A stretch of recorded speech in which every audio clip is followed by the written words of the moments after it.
श्रीराम राम राम श्रीरामचन्द्र जय श्रीराम राम राम श्रीरामभद्र जय श्रीराम राम राम सीताभिराम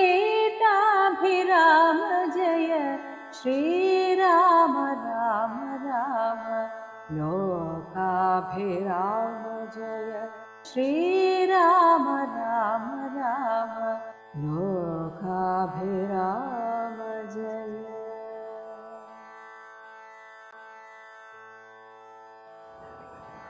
രാവണ ശുക സംവാദം. എന്നരുൾ ചെയ്തത് കേട്ട് തൊഴുതവൻ. ഇവിടെ രാമാദികൾ പറഞ്ഞു പോയി ദശാനനോട് ഇവിടെ നടന്ന കാര്യങ്ങൾ പറയുക. എന്നരുൾ ചെയ്തത് കേട്ട്, അത് പറഞ്ഞത് കേട്ടിട്ട് തൊഴുതവൻ ചെന്ന്, ശുകൻ ചെന്ന് ദശാനനൻ തന്നെ വണങ്ങിനാൻ. പങ്ക്തിമുഖനും നിരനിരയായിട്ട് മുഖമുള്ള ആ രാവണൻ അവനോട് ചോദിച്ചാൻ, എന്തു നീ വൈകുവാൻ കാരണം? കാരണം കുറേ ദിവസമായി അവിടെ നിന്ന് പോന്നിട്ട്. സാധാരണ ദൂതന്മാർ വന്നാൽ പെട്ടെന്ന് തിരിച്ചുപോയി കാര്യങ്ങൾ അറിയിക്കും. പക്ഷെ ഇവിടെ വൈകിപ്പോയിരിക്കുന്നു. അത് ചോദിക്കുകയാണ്, എന്ത് കാരണം ചൊൽകടോ? വാനരേന്ദ്രന്മാരറിഞ്ഞ് പിടിച്ച് അഭിമാന വിരോധം വരുത്തിയാരോ? ആരെങ്കിലും നിന്റെ അഭിമാനത്തിന് വിരോധം വരുത്തിയോ? നിന്നെ ഉപദ്രവിച്ചോ? തവ ക്ഷീണഭാവം കലർന്നിടുവാൻ കാരണം എന്താണ്? ആകെ ക്ഷീണിതനായിരിക്കുന്നു. മാനസേ ഖേദം കളഞ്ഞ് ചൊല്ലിയിടടോ, പറയൂ എന്താണ് കാരണം? രാത്രീഞ്ചരേന്ദ്ര ഉക്തി കേട്ട്, രാവണൻ ഇങ്ങനെ ചോദിച്ചത് കേട്ട് ശുകൻ പരമാർത്ഥം ദശാനനോട് ചൊല്ലിയിടിനാൻ. രാക്ഷസരാജപ്രവരാ ജയ ജയ മോക്ഷോപദേശ മാർഗേണ ചൊല്ലിയിടുവൻ. ഞാൻ അങ്ങയുടെ മോക്ഷത്തിനായിട്ടുള്ള ഒരു ഉപദേശവും കൂടെയാണ് തരാൻ പോകുന്നത്. സിന്ധുതൻ ഉത്തരതീര ഉപരി, സിന്ധു സമുദ്രം, സമുദ്രത്തിൻ്റെ വടക്കേ ഭാഗത്തിൻ്റെ ആ പർവ്വതത്തിൽ അവിടെ ചെന്നൊരന്തരമെന്നിയെ ഞാൻ തവ വാക്യങ്ങൾ, അങ്ങ് എന്നോട് പറഞ്ഞേൽപ്പിച്ച ആ കാര്യങ്ങൾ ചൊന്ന നേരത്ത് അവരെന്നെ പിടിച്ചുടൻ കൊന്നുകളവാൻ തുടങ്ങും ദശാന്തരെ. എന്നെ കൊന്നുകളയാൻ തുടങ്ങിയപ്പോൾ ഞാൻ രാമരാമ പ്രഭോ പാഹി പാഹി ഇതി എന്ന് ഞാൻ ആമയം പൂണ്ട് കരഞ്ഞ നാദം കേട്ടു. അങ്ങനെ ഞാൻ കരഞ്ഞത് കേട്ടിട്ട് ശ്രീരാമചന്ദ്രൻ പറഞ്ഞു, ദൂതൻ അവധ്യൻ, അയപ്പിൻ, അവനെ വെറുതെ വിടൂ എന്ന് ആദരവോട് അരുൾ ചെയ്തു ദയാപരൻ. ദയാപരനായിട്ടുള്ള ശ്രീരാമചന്ദ്രൻ ഇങ്ങനെ അരുൾ ചെയ്തു. അതുകൊണ്ട് വാനരന്മാരും അയച്ചാർ, എന്നെ വിട്ടയച്ചു. അതുകൊണ്ട് ഞാനും ഭയം തീർന്ന് നീളെ നടന്നുടൻ വാനര സൈന്യമെല്ലാം കണ്ടുപോന്നിതു. അവരുടെ കൂടെ ഇതാ ഞാനും ഇങ്ങോട്ടെത്തിയിരിക്കുന്നു. അപ്പോൾ സേതു ബന്ധിച്ചതും കാര്യങ്ങളും ഒക്കെ പറഞ്ഞു കഴിഞ്ഞു. ആ സമയത്ത് വാനരന്മാരുടെ കൂടെ ഏകദേശം ലങ്കയോടടുത്ത സമയത്ത് മാനവവീരൻ അനുജ്ഞയ ശ്രീരാമചന്ദ്രൻ എന്നെ പോകാൻ അനുവദിച്ചു. അങ്ങനെയാണ് ഞാനിവിടെ ഇപ്പോൾ എത്തിയിരിക്കുന്നത്. പിന്നെ രഘൂത്തമൻ എന്നോട് ചൊല്ലിനാൻ, അങ്ങയോട് പറയാനുള്ള ദൂത് രഘൂത്തമൻ എന്നോട് പറഞ്ഞയച്ചിട്ടുണ്ട്. ചെന്ന് നീ രാവണൻ തന്നോട് ചൊല്ലുക, സീതയെ ഒന്നുകിൽ സീതയെ തരിക, അല്ലായെങ്കിൽ ഏതുമേ വൈകാതെ യുദ്ധം തുടങ്ങുക. രണ്ടിലും ഒന്ന് ഉഴറി ചെയ്തു കൊള്ളണം. രണ്ടായാലും എത്രയും പെട്ടെന്ന് ചെയ്യണം. രണ്ടും എനിക്ക് രണ്ടും ഒരുപോലെയാണ് എന്ന് നീ പറയണം. എന്ത് ബലം കൊണ്ട് സീതയെ കട്ടുകൊണ്ട് അന്ധനായി പോന്നിങ്ങിരുന്നു കൊണ്ടു ഭവാൻ? എന്തൊരു ധൈര്യത്താലാണ്, ആ ഒരു ഊറ്റം കൊണ്ടിട്ടാണ് സീതയെ കട്ടുകൊണ്ട് ഒരു അന്ധനെ പോലെ ആരും കാണുന്നില്ല എന്ന ഭാവത്തിൽ വന്നത്. പോരും അതിന് ബലമെങ്കിൽ, അതിന് നിനക്ക് ധൈര്യമുണ്ടെങ്കിൽ എന്നോട് പോരിനായിക്കൊണ്ട് പുറപ്പെടുക ശുനി. അതേ ഊറ്റത്തോടെ എന്നോട് യുദ്ധത്തിനും നീ വരിക. ലങ്കാപുരവും നിശാചരസേനയും ശങ്കാവിഹീനം ശരങ്ങളെ കൊണ്ടു ഞാൻ ഒക്കെ പൊടിവെടുത്തെന്നുള്ളിൽ വന്നിങ്ങു ബുക്കൊരു രോഷവുമാശു തീർത്തിയിടുവൻ. എൻ്റെ ഉള്ളിൽ ഇപ്പോൾ ജ്വലിച്ചുകൊണ്ടിരിക്കുന്ന രോഷം തീർക്കാൻ ഞാൻ ആ ലങ്കയെ തവിട് പൊടിയാക്കുന്നതാണ്. നക്തഞ്ചരകുലശ്രേഷ്ഠൻ ഭവാൻ ഒരു ശക്തൻ എന്നാകിൽ പുറപ്പെടുകാശു നീ, പെട്ടെന്ന് യുദ്ധത്തിന് തയ്യാറാകൂ എന്നരുളി ചെയ്തിരുന്നരുളിയിടിനാൻ നിന്നുടെ സഹോദരൻ തന്നോട് കൂടവേ. രാവണനോട് പറയാണ്, നിന്റെ സഹോദരനായ വിഭീഷണൻ ഇപ്പോൾ അവരുടെ കൂട്ടത്തിലാണ്, എല്ലാവരും ഇങ്ങോട്ട് വന്നിട്ടുണ്ട്. സുഗ്രീവ ലക്ഷ്മണന്മാരോടും ഒന്നിച്ച് നിഗ്രഹിപ്പാനായി ഭവന്തം, അങ്ങയെ കൊല്ലാൻ രണാങ്കണെ യുദ്ധത്തിൽ കൊല്ലാൻ വേണ്ടി കണ്ടുകൊണ്ടാലും അസംഖ്യം ബലം. ഇവിടെ നിന്ന് നോക്കിയാൽ കാണൂ ദശകണ്ഠ പ്രഭോ കപിപുങ്കവ പാലിതം, കപിശ്രേഷ്ഠനായ സുഗ്രീവനാൽ പാലിക്കപ്പെടുന്ന ആ സൈന്യത്തെ കാണൂ. പർവ്വത സന്നിഭന്മാരായ പർവ്വതാകാരം ഉള്ള വാനരർ ഉർവി കുലുങ്ങവേ ഭൂമി കുലുങ്ങവേ ഗർജനവും ചെയ്തു. സർവലോകങ്ങളും ഭസ്മമാക്കിയിടുവാൻ ഗർവം കലർന്ന് നിൽക്കുന്നിതു നിർഭയം. ഇപ്പോൾ യുദ്ധം ചെയ്യണം എന്ന ഭാവത്തിലാണ് അവർ നിൽക്കുന്നത്. സംഖ്യയുമാർക്കും ഗണിക്കാവതല്ലിഹ, അവർ എത്രയുണ്ട് എന്ന് ഒരു പിടിയുമില്ല. സംഖ്യാവതാംവരനായ, ഇങ്ങനെ കണക്ക് കൂട്ടാൻ അറിയാവുന്ന ജ്യോതിഷ പണ്ഡിതനായിട്ടുള്ള കുമാരനും സാക്ഷാൽ സുബ്രഹ്മണ്യ സ്വാമിക്ക് പോലും ഇത് തിരിച്ചറിയാൻ സാധിക്കില്ല അവരെത്രമാത്രം ഉണ്ട് എന്ന്. ഹുങ്കാരമേറിയ വാനരസേനയിൽ സംഘപ്രധാനന്മാരെ കേട്ടുകൊള്ളുക. പരാക്രമികളായ ആ വാനരസേനയിലെ പ്രധാനികൾ ആരാണെന്ന് ഇനി ഞാൻ പറഞ്ഞു തരാം. ലങ്കാപുരത്തെയും നോക്കി നോക്കി ദ്രുതം ശങ്കാവിഹീനം അലറി നിൽക്കുന്നവർ, 100,000 പടയോടും രിപുക്കളെ വെണ്ണീറാക്കുവാൻ വേണ്ടി ഉഴറ്റോട് ആകെ ഊറ്റം കൊണ്ടിട്ട് അങ്ങനെ വാൽ പൊങ്ങിച്ച് കാലനും പേടിച്ച് മണ്ടും അവനോട്. ആരെ? നീലനാം സേനാപതി വൻഭിനന്ദനൻ, അഗ്നിയുടെ മകനായ നീലൻ എന്ന സേനാപതിയെ നോക്കൂ. അവൻ ഇപ്പോൾ തന്നെ ഈ ലങ്കയെ വെണ്ണീറാക്കുമെന്ന ഭാവത്തിൽ അവിടെ നിൽക്കുന്നത് കണ്ടില്ലേ? ഇനി അംഗദനാകും ഇളയ രാജാവ്, ഇപ്പോഴത്തെ യുവരാജാവ്, അതിനങ്ങേത്. അപ്പോൾ ഓരോരുത്തരെ അവരുടെ സ്ഥാനം പറഞ്ഞ് പരിചയപ്പെടുത്തുകയാണ്. പത്മകിഞ്ചൽക്ക സമപ്രഭൻ, പത്മകിഞ്ചൽക്കം എന്നാൽ താമരയല്ലി, അതിന് തുല്യമായ പ്രഭയോടുകൂടിയവൻ, വാൽ കൊണ്ട് ഭൂമിയിൽ തച്ചങ്ങനെ, അതായത് അക്ഷമനായിട്ട് യുദ്ധം തുടങ്ങാൻ വേണ്ടിയിട്ട് ഇങ്ങനെ അക്ഷമയോടെ നിൽക്കുകയാണ്. അപ്പോൾ വാല് ഭൂമിയിൽ ഇങ്ങനെ തച്ച് അടിച്ചുകൊണ്ടിങ്ങനെ നിൽക്കുന്നത് ബാലിതൻ നന്ദനൻ അദ്രിശൃംഗ ഉപമൻ, പർവ്വതാകാരിയാണ്, അതേപോലെ ശക്തിയും അവനുണ്ട്. തത് പാർശ്വസീംനി, ഇനി അവന്റെ അടുത്ത് നിൽക്കുന്നത് വാതാത്മജനായിട്ടുള്ള ഹനുമാൻ. അവനെ ഇനി ഞാൻ പരിചയപ്പെടുത്തേണ്ടതില്ല. ത്വത്പുത്രഘാതകൻ, നിന്റെ മകനെ കൊന്നവനാണ്, രാമചന്ദ്രന് ഏറ്റവും പ്രിയപ്പെട്ടവനാണ്. സുഗ്രീവനോട് പറഞ്ഞു നിൽക്കുന്നവൻ, ഇനി അവർ തമ്മിൽ ആരോ സംസാരിക്കുന്നുണ്ട്. അതിൽ സുഗ്രീവനോട് പറഞ്ഞു നിൽക്കുന്നവൻ ഉഗ്രനാം ശ്വേതൻ, ശ്വേതവർണം വെളുത്തവർണം, ആ പേര് പോലെ തന്നെ അവൻ ശ്വേതനാണ്. രജത സമം, വെള്ളിക്ക് തുല്യമായിട്ടുള്ള പ്രഭയോടുകൂടിയവനാണ്. ഇനി രംഭൻ അങ്ങേത്, അതിനപ്പുറത്ത് രംഭൻ, അവൻ മുമ്പിൽ നിൽക്കുന്നവൻ വമ്പനായുള്ള ശരഭൻ, മഹാബലനാണ്. മൈന്ദൻ അങ്ങേതവൻ തമ്പി വിവിധനും, മൈന്ദനും വിവിധനും ചേട്ടനും അനുജനുമാണ്. അവരാകട്ടെ വൃന്ദാരക വൈദ്യൻ, ദേവവൈദ്യനായിട്ടുള്ള അശ്വിനി കുമാരന്മാരുടെ നന്ദനന്മാരല്ലോ, മക്കളാണ്. സേതുകർത്താവാം നളൻ അതിനങ്ങേത്, ഇവിടേക്ക് വരാൻ സേതു ബന്ധിച്ചതിന് നേതൃത്വം കൊടുത്ത നളനാണ് അതിനപ്പുറത്ത് നിൽക്കുന്നത്. ബോധമേറും വിശ്വകർമാവ് തൻ മകൻ, ജ്ഞാനിയായിട്ടുള്ള വിശ്വകർമാവിൻ്റെ മകനാണ്. ഇനി ഓരോരുത്തരെയായിട്ട് അങ്ങനെ പേര് പറഞ്ഞു പോവുകയാണ്. താരൻ, പനസൻ, കുമുദൻ, വിനതനും, വീരൻ, വൃഷഭൻ, വികടൻ, വിശാലനും, മാരുതിതൻ പിതാവ്, ഹനുമാന്റെ അച്ഛനായ കേസരി, ശൂരനായിടും പ്രമാധി, ശതബലി, സാരനാം ജാംബവാനും, വേഗദർശിയും, വീരൻ ഗജനും ഗവയൻ ഗവാക്ഷനും ശൂരൻ രഥിമുഖൻ ജ്യോതിർമുഖൻ അതിഘോരൻ സുമുഖനും ദുർമുഖൻ ഗോമുഖൻ ഇത്യാദി വാനര നായകന്മാരെ ഞാൻ പ്രത്യേകം എങ്ങനെ ചൊല്ലുന്നതും പ്രഭു, പറഞ്ഞു ക്ഷീണിച്ചു എന്നാണ്. ഇത്തരം വാനര നായകന്മാർ 67 കോടിയുണ്ടുള്ളതറിഞ്ഞാലും ഉള്ളം തെളിഞ്ഞ് പോർക്കായി 21 വെള്ളം. വെള്ളം എന്നാൽ കോടിക്കണക്കാണ്. അപ്പോൾ 21 വെള്ളം എന്നാൽ മഹാകോടി. പടയും ഉണ്ട് ഉള്ളതവർക്കെല്ലാം.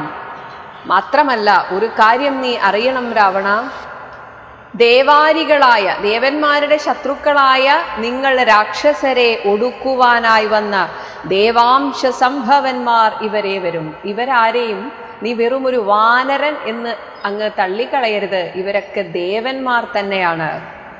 ശ്രീരാമദേവനും മാനുഷനല്ല, ആദിനാരായണനാം പരൻ പുരുഷോത്തമൻ. സീതയാകുന്നത് യോഗമായാദേവി, സോദരൻ ലക്ഷ്മണനായത് അനന്തനും. ലോകമാതാവും പിതാവും ജനകജാരാഘവന്മാരെന്നറിയുക വഴി പോലെ. ഈ ലോകത്തിൻ്റെ മാതാപിതാക്കളാണ് ഇവർ രണ്ടുപേരും. വൈരം അവരോട് സംഭവിച്ചിടുവാൻ കാരണം എന്തെന്നതോർക്ക നീ മാനസേ. നീ ശരിക്കും ഒന്ന് ചിന്തിച്ചു നോക്കൂ, നിനക്ക് എന്തിനാണ് അവരോട് ഇത്ര ദേഷ്യം?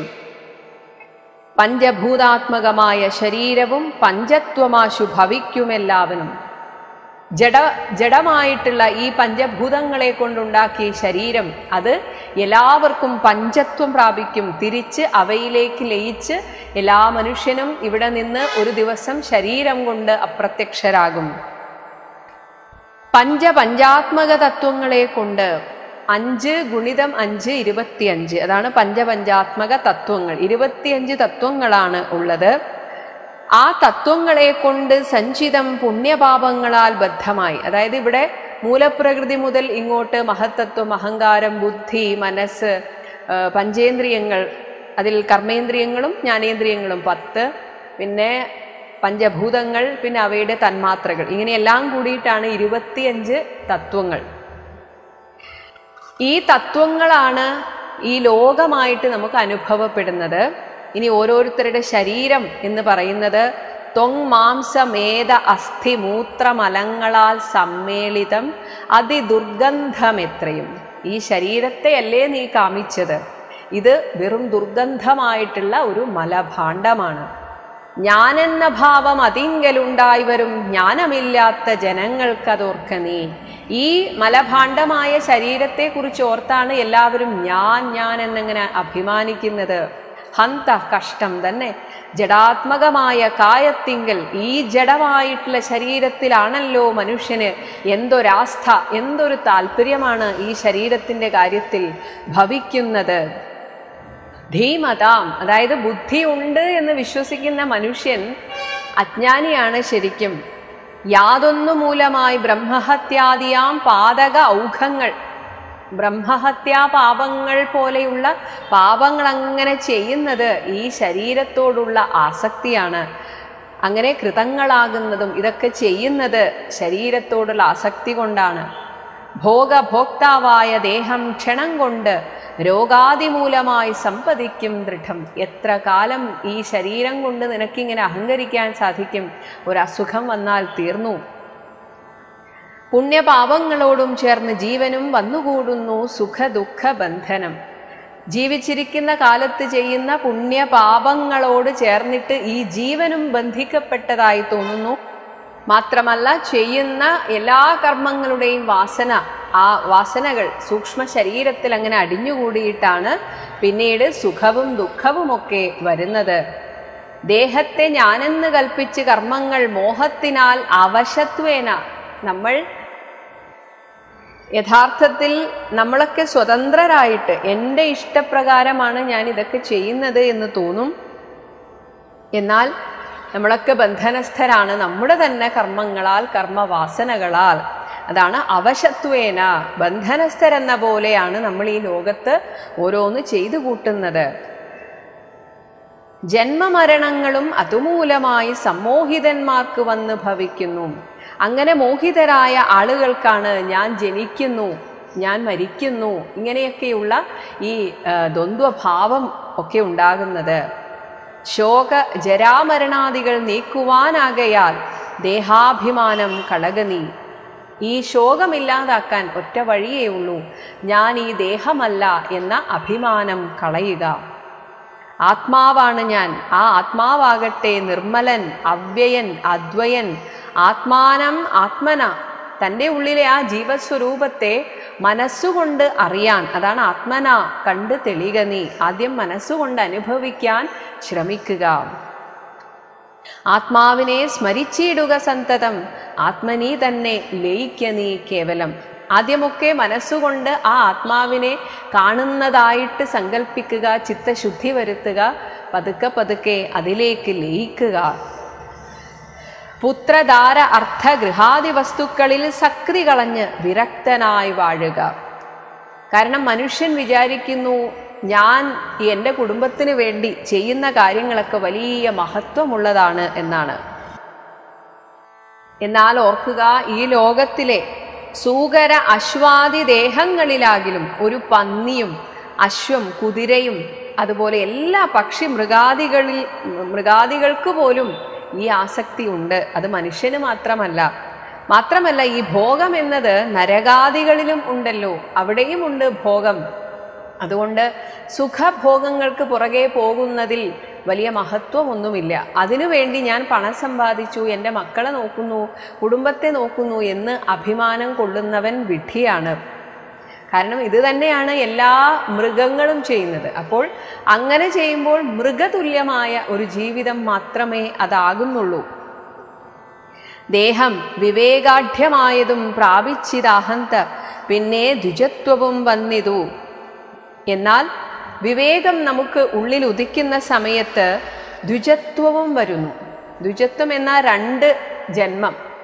അപ്പോൾ ആദ്യം നമ്മൾ മൃഗതുല്യരായി ജീവിച്ചു വന്നിട്ട് പിന്നീട് വിവേകം ഉള്ളിൽ വരുമ്പോഴാണ് ഈ ജീവിതം എന്നത് വെറും മൃഗതുല്യമാണ്, ഇത് ഞാൻ ഉപേക്ഷിക്കേണ്ടതാണ്. അങ്ങനെ ആ ആസക്തി വിട്ടിട്ട് ഈശ്വരനോട് ചേരാനുള്ള ഒരു മനസ്സ് സാധന ചെയ്യുമ്പോൾ അപ്പോഴാണ് അവൻ ബ്രാഹ്മണനായി തീരുന്നത്. അതാണ് ദ്വിജത്വം. അതുമാത്രമല്ല, കർമ്മഭൂവാമത്ര ഭാരതഖണ്ഡത്തിൽ, ഇവിടെ എഴുത്തച്ഛൻ്റെയാണ് എഴുത്തച്ഛന് നമ്മളോട് പറയാനുള്ള കാര്യമാണ് പല കഥാപാത്രങ്ങളിലൂടെയും സംസാരിക്കുന്നത്. അതാണ് കർമ്മഭൂമിയായ ഭാരതഖണ്ഡത്തിൽ എന്ന് പറഞ്ഞത്.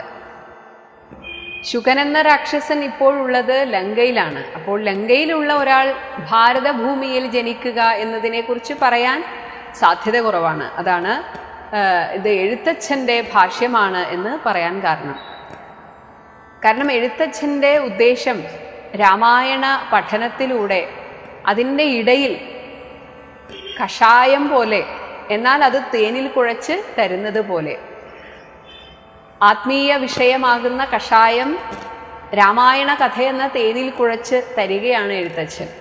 അത് ഓരോരോ കഥാപാത്രങ്ങളിലൂടെ എഴുത്തച്ഛൻ തന്നെയാണ് സംസാരിക്കുന്നത്. അങ്ങനെ നമ്മെ ആധ്യാത്മികമായി ഉദ്ബോധിപ്പിക്കുകയാണ്. അതുകൊണ്ടാണ് ഇതിന് അധ്യാത്മ രാമായണം എന്ന് തന്നെ പേര് വന്നത്. അപ്പോൾ നമ്മളൊക്കെ ഈ ഭാരതഖണ്ഡത്തിൽ കർമ്മഭൂമിയാണ്. ഇവിടെ നിന്നാണ് നമ്മൾ കർമ്മം ചെയ്തിട്ട് പുണ്യപാപങ്ങളാകുന്ന വാസനകളെയൊക്കെ നമ്മൾ ക്ഷയിപ്പിക്കേണ്ടത്. അങ്ങനെ ചെയ്തിട്ട് നിർമ്മലം ബ്രഹ്മജന്മം ഭവിച്ചിടിനാൽ പിന്നെ ഉണ്ടാകുമോ ഭോഗത്തിലാഗ്രഹം, ധന്യനായുള്ളവൻ ഓർക്ക മഹാമതേ. ഇത് ശുകൻ ഉപദേശിക്കുന്നത് പോലെയാണ്, പക്ഷേ എഴുത്തച്ഛൻ നമ്മളോട് പറയുകയാണ്. അതുകൊണ്ട് ഭാരതഖണ്ഡത്തിൽ വന്ന് ജനിച്ചിട്ടുണ്ടെങ്കിൽ തീർച്ചയായും ഒരു മനുഷ്യൻ ആ ആധ്യാത്മിക സത്യത്തിലേക്ക് നടന്നെടുക്കുക തന്നെ വേണം. അങ്ങനെ ആയാൽ പിന്നെ ഈ ഭോഗത്തിലൊന്നും ഒരാഗ്രഹവും ഉണ്ടാവുകയില്ല. പൗലസ്ത്യപുത്രനാം ബ്രാഹ്മണാഢ്യൻ ഭവാൻ, അങ്ങൊരു ബ്രാഹ്മണാഢ്യനാണ്, ത്രൈലോക്യ സമ്മതനാണ്, ഘോര തപോധനൻ. കാരണം തപസ് ചെയ്തയാളാണ് രാവണൻ, ശിവനെ തപസ് ചെയ്ത് പ്രസാദിപ്പിച്ചയാളാണ്.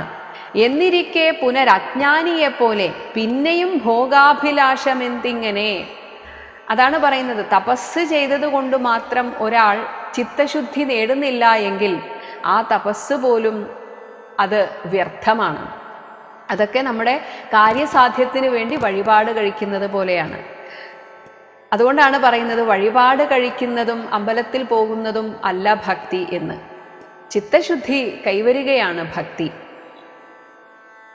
ഇന്ന് തുടങ്ങി സമസ്ത സംഘങ്ങളും നന്നായി പരിത്യജിച്ചിടുക മാനസേ. അപ്പോൾ ഉപദേശിക്കുകയാണ്, ഇന്നു മുതലെങ്കിലും നീ എല്ലാ ദുർവിചാരങ്ങളും ദുർജനങ്ങളുമായിട്ടുള്ള സംഘങ്ങളും ഇല്ലാതാക്കിയിട്ട് ആസക്തിയൊക്കെ പരിത്യജിച്ചിടുക. എന്നിട്ട് രാമനെ തന്നെ സമാശ്രയിച്ചിടുക. രാമനാകുന്നത് ആത്മാ പരൻ അദ്വയൻ. സീതയെ രാമന് കൊണ്ടക്കൊടുത്ത് തത് പാദപത്മ അനുചരനായി ഭവിക്ക നീ. അവൻ്റെ സേവകനായിട്ട് ഭവിക്കൂ. സർവപാപങ്ങളിൽ നിന്ന് വിമുക്തനായി ദിവ്യമാം വിഷ്ണുലോകം ഗമിക്കായി വരും. അല്ലായെങ്കിൽ ആശു കീഴ്പോട്ടു പോയി ചെല്ലും നരകത്തിൽ ഇല്ലൊരു സംശയം. നല്ലതത്രേ ഞാൻ നിനക്ക് പറഞ്ഞത്, നല്ല ജനത്തോട് ചോദിച്ചു കൊള്ളുകടോ. ഞാനീ പറഞ്ഞത് എത്രയോ നല്ലതാണ്, നിനക്ക് ജീവിതത്തിന് ഉയർച്ച വരാനുള്ളതാണ്. വേണമെങ്കിൽ അറിയാവുന്നവരോട്, പണ്ഡിതന്മാരോട് പോയി ചോദിക്കൂ. രാമേതി രാമേതി ജപിച്ചുകൊണ്ട് ആമയം വേറിട്ട് സാധിക്ക മോക്ഷവും. ഈ ഒരു ജപം കൊണ്ട് മാത്രം നമുക്ക് മോക്ഷം വരും. സത്സംഗമത്തോട് രാമചന്ദ്രം ഭക്തവത്സലം ലോകശരണ്യം ശരണദം ദേവം മരതക കാന്തികാന്തം. മരതകരത്ന കാന്തിയോടുകൂടിയ ആ ഭഗവാനെ രമാസേവിതം ചാപബാണ ആയുധം രാഘവം സുഗ്രീവസേവിതം ലക്ഷ്മണ സംയുതം രക്ഷാനിപുണം. തന്നെ ആശ്രയിക്കുന്നവരെ രക്ഷിക്കുന്നതിൽ നിപുണനായിട്ടുള്ള, ഇപ്പോൾ വിഭീഷണനാലും സേവിക്കപ്പെടുന്ന ആ ഭഗവാനെ ഭക്തിയാ നിരന്തരം ധ്യാനിച്ചുകൊള്ളുകിലോ മുക്തി വന്നിടും അതിനില്ല സംശയം. ഇത്തം ശുഖവാക്യം അജ്ഞാനനാശനം. യഥാർത്ഥത്തിൽ ഒരുവന്റെ അജ്ഞാനത്തെ നശിപ്പിക്കുന്ന ഈ വാക്കുകൾ ശ്രുത്വ കേട്ടിട്ട് ദശാസ്യനും ക്രോധതാമ്രാക്ഷനായി കണ്ണൊക്കെ ചുവന്നു. ആ അഗ്നിയിൽ ദഗ്ധനായി പോകും ശുകൻ. ഇപ്പോൾ ശുകൻ ചാരമായി പോകും എന്ന് തോന്നുമാർ അത്യന്തരോഷേണ നോക്കി ഉര ചെയ്താൻ. ഭൃത്യനായുള്ള നീ ആചാര്യനെ പോലെ നിസ്ത്രപം ഒട്ടും ലജ്ജയില്ലാതെ ശിക്ഷ ചൊല്ലുവാൻ, എനിക്ക് നേർവഴി കാണിക്കാൻ നിനക്ക് എന്ത് കാരണം? എന്തൊരു ധൈര്യമാണ് നിനക്ക്? നീ എൻ്റെ ഭൃത്യനാണ്. പണ്ട് നീ ചെയ്തോരുപകാരമോർക്കയാൽ, ഒരു പക്ഷേ പണ്ട് പല ഉപദേശങ്ങളിലൂടെയും രാവണനെ പല ആപത്തിൽ നിന്നും രക്ഷിക്കുകയോ അല്ലെങ്കിൽ ഏതെങ്കിലും രീതിയിൽ ഉപകാരം ചെയ്തിട്ടുണ്ടെന്നാണ് പറയുന്നത്. അതുകൊണ്ട് കാരുണ്യം എനിക്ക് നിന്നോടുണ്ട്. കാരുണ്യം എനിക്കതുകൊണ്ട് ഞാൻ ഇന്ന് കൊല്ലുന്നതില്ലെന്ന് കൽപ്പിച്ചത്. അതുകൊണ്ട് ഇന്ന് ഞാൻ നിന്നെ കൊല്ലാതെ വെറുതെ വിടുകയാണ്. പക്ഷേ എൻ മുന്നിൽ നിന്നാശു മറയത്ത് പോക നീ. ഇനി എനിക്ക് നിന്നെ കാണണ്ട. കേട്ടാൽ പൊറുക്കരുതാതൊരു വാക്കുകൾ കേട്ട് പൊറുക്കാൻ ക്ഷമയും എനിക്കില്ല. എനിക്കൊരു ക്ഷമയുമില്ല. എന്നുടെ മുമ്പിൽ നീ കാൽക്ഷണം നിൽക്കിലോ വന്നുകൂടും മരണം നിനക്കിന്നുമേ. ഇന്ന് നിനക്ക് മരണം സംഭവിക്കും ഇനിയും ഇവിടെ നിന്നാൽ എന്നത് കേട്ട് പേടിച്ചു വിറച്ചവൻ ചെന്ന് തൻ മന്ദിരം പുക്കിരുന്നീടിനാൻ. തൻ്റെ ഗൃഹത്തിലേക്ക് പോയി. ഇനി പറഞ്ഞിട്ട് കാര്യമില്ല എന്ന് മനസ്സിലായി. ഇനി ഇത്രയൊക്കെ പറയാൻ ശുകന് എങ്ങനെയാണ് ഈ ഒരു അറിവൊക്കെ കിട്ടിയത്? ആരായിരുന്നു ശുകൻ? അതാണ് ശുകന്റെ പൂർവ്വ വൃത്താന്തം. ബ്രാഹ്മണശ്രേഷ്ഠൻ പുരാ ശുകൻ നിർമ്മലൻ. ബ്രാഹ്മണ്യവും പരിപാലിച്ച് സന്തതം ഒരു ബ്രാഹ്മണനായിരുന്നു, ഉത്തമ ബ്രാഹ്മണനായിരുന്നു. കാനനത്തിങ്കൽ വാനപ്രസ്ഥനായി മഹാജ്ഞാനികളിൽ പ്രധാനത്വവും കൈക്കൊണ്ട്, മഹാജ്ഞാനികളിൽ ഏറ്റവും ശ്രേഷ്ഠനായിട്ട് അങ്ങനെ ദേവകൾക്ക് അഭ്യുദയാർത്ഥമായി, ദേവകൾക്ക് ഉയർച്ച വരാൻ വേണ്ടിയിട്ട് നിത്യവും ദേവാരികൾക്ക് വിനാശത്തിനായിക്കൊണ്ട് രാക്ഷസന്മാർക്ക് നാശം വരുത്തണം എന്ന രീതിയിൽ തന്നെ യാഗാദി കർമ്മങ്ങൾ ചെയ്ത് മേവിയിടിനാൻ. അപ്പോൾ ഈ രാക്ഷസന്മാരെ പിണക്കിയത് കൊണ്ട് തന്നെ രാക്ഷസന്മാർക്ക് ഈ ശുകനോട് വലിയ ദേഷ്യമായിരുന്നു. യോഗം ധരിച്ച് പരബ്രഹ്മനിഷ്ഠയാ വൃന്ദാരക അഭ്യുദയാർത്ഥിയായി, ദേവന്മാരുടെ അഭ്യുദയത്തിന് വേണ്ടിയിട്ട് രാക്ഷസ നിന്ദാപരനായി മരുവും ദശാന്തരെ. അങ്ങനെ ഇരിക്കവേ നിർജ്ജര വൈരികുല ശ്രേഷ്ഠൻ, നിർജ്ജര വൈരി ദേവന്മാരുടെ ശത്രുക്കൾ രാക്ഷസന്മാർ, അവരുടെ കുലത്തിലെ ശ്രേഷ്ഠൻ എന്നാൽ ഏറ്റവും കൂടുതൽ ദുഷ്ടൻ എന്നർത്ഥം. അങ്ങനെയുള്ള വജ്രദംഷൻ മഹാദുഷ്ട നിശാചരൻ എന്തൊന്നു നല്ലു ശുക അപകാരത്തിന്. കാരണം ഈ രാക്ഷസന്മാരുടെ നാശത്തിനായിട്ടാണ് ശുഗൻ യാഗകർമ്മങ്ങളൊക്കെ ചെയ്യുന്നത്. അതുകൊണ്ട് ശുഗനെ ഒരു പാഠം പഠിപ്പിക്കാൻ എന്താണ് ഒരു വഴി എന്ന അന്തരവും പാർത്ത് ഒരു വഴിയും പാർത്തിരിക്കും വിധവും ആ സമയത്ത് കുംഭോദ്ഭവനാം അഗസ്ത്യൻ, ഒരു കുടത്തിൽ നിന്നാണ് അഗസ്ത്യ മഹർഷി ഉണ്ടായത്. അങ്ങനെയുള്ള ആ അഗസ്ത്യൻ ശുകാശ്രമേ സംപ്രാപ്തനായാൻ ഒരു ദിവസം ബലാൽ. സംപൂജിതനാം അഗസ്ത്യ തപോധനൻ സംഭോജനാർത്ഥം നിമന്ത്രിതനാകയാൽ അവിടെ നിന്ന് ഭക്ഷണം കഴിക്കാൻ ക്ഷണിക്കപ്പെട്ടു.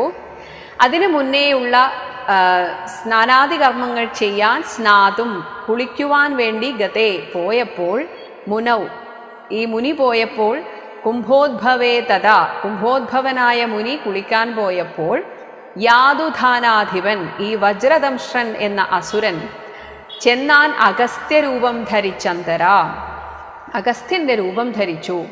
എന്നിട്ട് പോയി ചൊന്നാൻ ശുഗനോട് മന്ദഹാസന്യുതം, മന്ദഹാസത്തോടുകൂടെ പറയുകയാണ്, ഒട്ടുനാളുണ്ട് മാംസം കൂട്ടി ഉണ്ടിട്ട്, മാംസം കൂട്ടി ഭക്ഷണം കഴിക്കാൻ എനിക്ക് വലിയ കൊതിയുണ്ട്. മൃഷ്ടമായി ഉണ്ണേണം ഇന്ന് നമുക്കെടോ, അതുകൊണ്ട് കുറച്ച് മാംസം നീ എവിടെ നിന്നെങ്കിലും കൊണ്ടുവന്ന് എനിക്ക് തരണം. ഛാഗമാംസം വേണമല്ലോ കറി, ആടിൻ്റെ മാംസം വേണം എനിക്ക് കറിയായിട്ട്. ത്യാഗിയല്ലോ ഭവാൻ ബ്രാഹ്മണ സത്തമൻ, നീ ഒരു ബ്രാഹ്മണ സത്തമനാണ്. വരുന്ന അതിഥികളെ യഥാപൂർവം അവർക്കിഷ്ടപ്പെട്ടത് കൊടുത്ത് സ്വീകരിക്കേണ്ടവനാണ് എന്നളവേ. മാത്രമല്ല ശുഗൻ പത്നിയോടും തഥാ ചൊന്നാൻ, അങ്ങനെ എന്നവളും ചൊന്നാൾ. കാരണം മഹർഷി പറഞ്ഞാൽ പിന്നെ വേറൊന്നും ചെയ്യാനില്ല, ശരി അങ്ങനെ തന്നെ ആവട്ടെ എന്ന് പറഞ്ഞു. അതുമാത്രമല്ല മധ്യേ ഇതിനിടയിൽ ഈ അസുരൻ, ഈ രാക്ഷസൻ ശുഗപത്നി വേഷം ധരിച്ചവൻ ചിത്തമോഹം വളർത്തിയിടിനാൻ മായയാ. ആ രാക്ഷസൻ അവളുടെ ആ പത്നിയുടെ, ശുഗന്റെ പത്നിയുടെയും മനസ്സിൽ കയറി മായ പ്രവർത്തിച്ചു. അങ്ങനെ മർത്യമാംസം വിളമ്പിക്കൊടുത്തൻപോട് അഗസ്ത്യ മഹർഷി വന്നപ്പോൾ മർത്യമാംസം വിളമ്പിക്കൊടുത്തു. ആടിൻ്റെ വേണമെന്നാണ് പറഞ്ഞത്, പക്ഷെ ഒരു മനുഷ്യനെ തന്നെ കൊന്നിട്ട് ആ ഭക്ഷണം വിളമ്പിക്കൊടുക്കേണ്ടി വന്നു. തത്രൈവ വജ്രദംഷൻ മറഞ്ഞിടിനാൻ, എന്നിട്ട് രാക്ഷസൻ ആ ആശ്രമത്തിൽ അങ്ങനെ മറഞ്ഞിരുന്നു. മർത്യമാംസം കണ്ട് മൈത്രാവരുണിയും, മിത്രാവരുണന്മാരുടെ മകനാണ് അഗസ്ത്യൻ. അങ്ങനെ മൈത്രാവരുണിയായ അഗസ്ത്യൻ മർത്യമാംസം കണ്ട് ക്രുദ്ധനായി ക്ഷിപ്രം ശുഗനെ ശപിച്ചിതു. മർത്യരെ ഭക്ഷിച്ച് രാക്ഷസനായിട്ട് പൃഥ്വിയിൽ വാഴുക മത്തപോ വൈഭവാൽ. ഞാനിതാ നിന്നെ ശപിക്കുന്നു, എനിക്ക് മർത്യമാംസം വിളമ്പിയ നീയും മർത്യനെ കൊല്ലുന്ന ഒരു രാക്ഷസനായി തീരട്ടെ. യുദ്ധം ശപിച്ചത് കേട്ട് ശുഗൻ താനും എത്രയും ചിത്രം, ഇതെന്തൊരു കാരണം, ഇതെന്ത് സംഭവിച്ചു, ഒന്നും മനസ്സിലാകുന്നില്ല. മാംസോത്തരം ഭുജിക്കേണം എനിക്കെന്ന് ശാസന ചെയ്തതും മറ്റാരുമല്ലല്ലോ. അപ്പോൾ ശുഗൻ താണു തൊഴുതു ചോദിക്കുകയാണ്, മഹർഷേ അങ്ങ് തന്നെയല്ലേ പറഞ്ഞത് എനിക്ക് മാംസം കൂട്ടി ഭക്ഷണം കഴിക്കണമെന്ന്? പിന്നെ അതിന് കോപിച്ച് ശപിച്ചതും എന്നുടെ ദുഷ്കർമ്മം എന്നേ പറയാവൂ. ഞാൻ എന്ത് ചെയ്യാനാണ്, അങ്ങ് പറഞ്ഞതേ ഞാൻ ചെയ്തിട്ടുള്ളൂ. ചൊല്ലു എന്ത് പറഞ്ഞതു നീ സഖേ, നല്ല വൃത്താന്തം ഇത് എന്നോട് ചൊല്ലണം. അപ്പോൾ അഗസ്ത്യ മഹർഷിക്കും അതിശയമായി, നീ എന്താണ് പറയുന്നത്, ശരിക്കും എന്താ ഇവിടെ സംഭവിച്ചത് എന്നത് കേട്ട് ശുഗനും അഗസ്ത്യനോട് അന്നേരം ആശു സത്യം പറഞ്ഞിടിനാൻ. മജ്ജനത്തിന് എഴുന്നള്ളിയ ശേഷം, അതായത് അങ്ങ് കുളിക്കാൻ പോയതിന് ശേഷം ഈ ജനത്തോട് വീണ്ടും വന്ന് അരുൾ ചെയ്തു. അങ്ങ് വീണ്ടും വന്നിട്ട് എന്നോട് പറഞ്ഞതല്ലേ വ്യഞ്ജനം, കറി, മാംസസമന്വിതം വേണമെന്ന്, മാംസമുള്ള കറി, അതായത് മാംസം കൊണ്ടുണ്ടാക്കിയ കറി വേണമെന്ന് അങ്ങ് തന്നെയല്ലേ പറഞ്ഞത്. അഞ്ജസ ഞാനത് കേട്ടിത് ചെയ്തതും, അതുകൊണ്ടാണ് ഞാനിത് ചെയ്തത്. യുദ്ധം ശുഗോക്തികൾ കേട്ടോർ അഗസ്ത്യനും ചിത്തേ മുഹൂർത്തം വിചാരിച്ചരുളിനാൻ.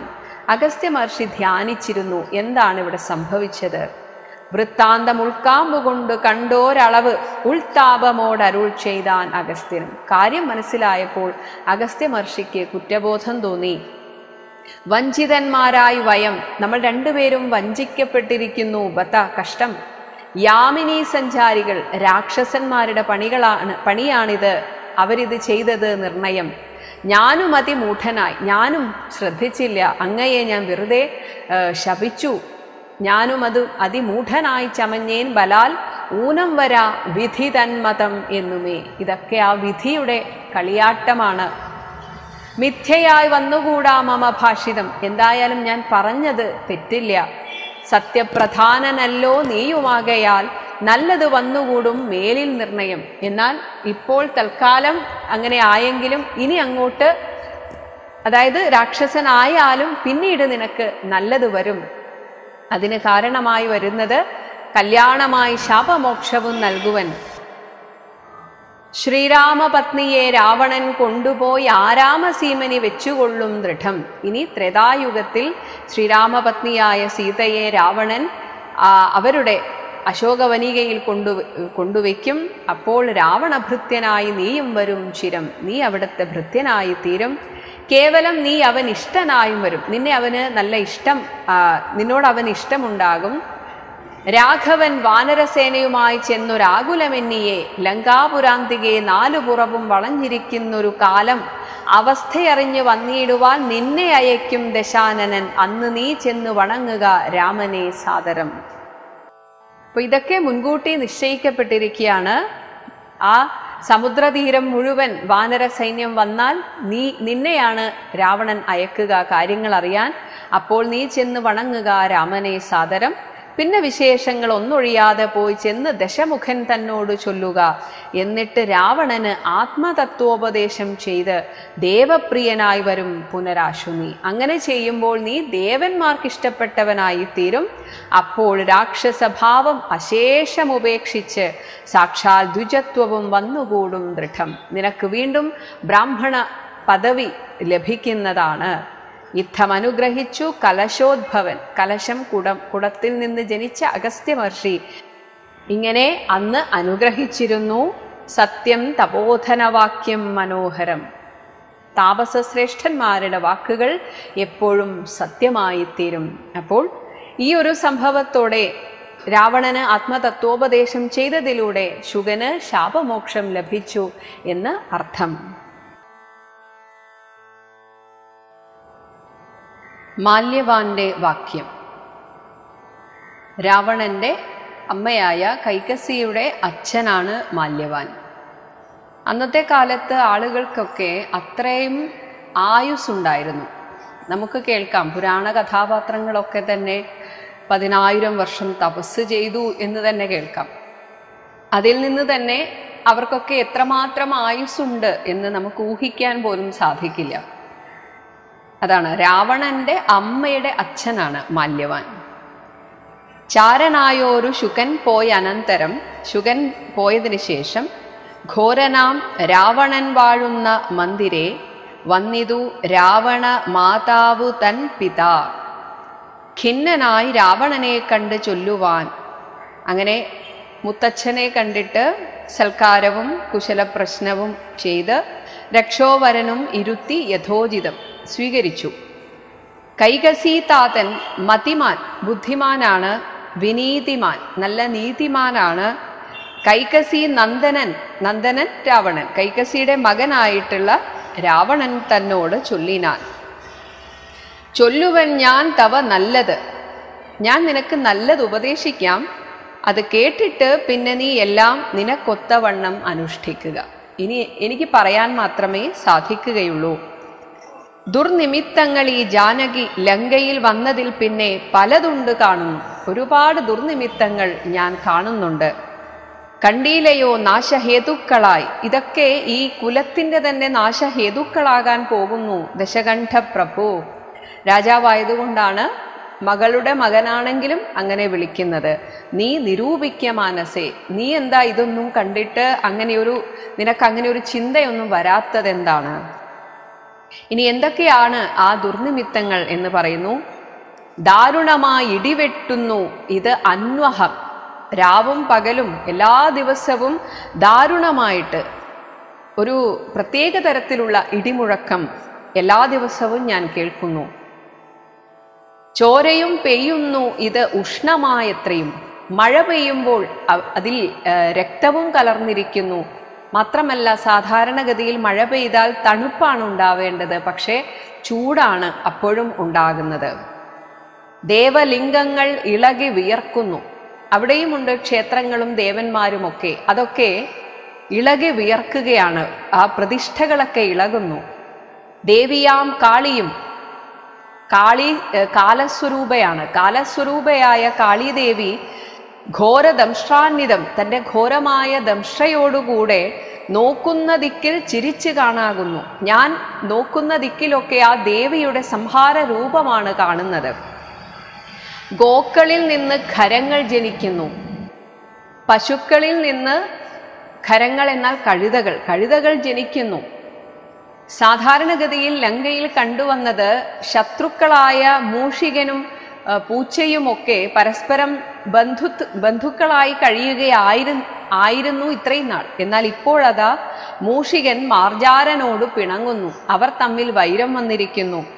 രോഷാൽ നകുലങ്ങളോടും അവണ്ണമേ, അതുപോലെ തന്നെ കീരികളോടും.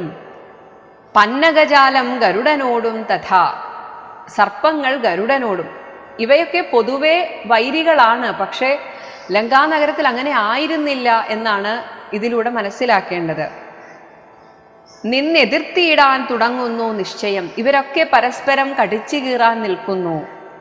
മുണ്ടനായി ഏറ്റം കരാള വികടനായി വർണ്ണവും പിംഗലകൃഷ്ണമായി സന്തതം.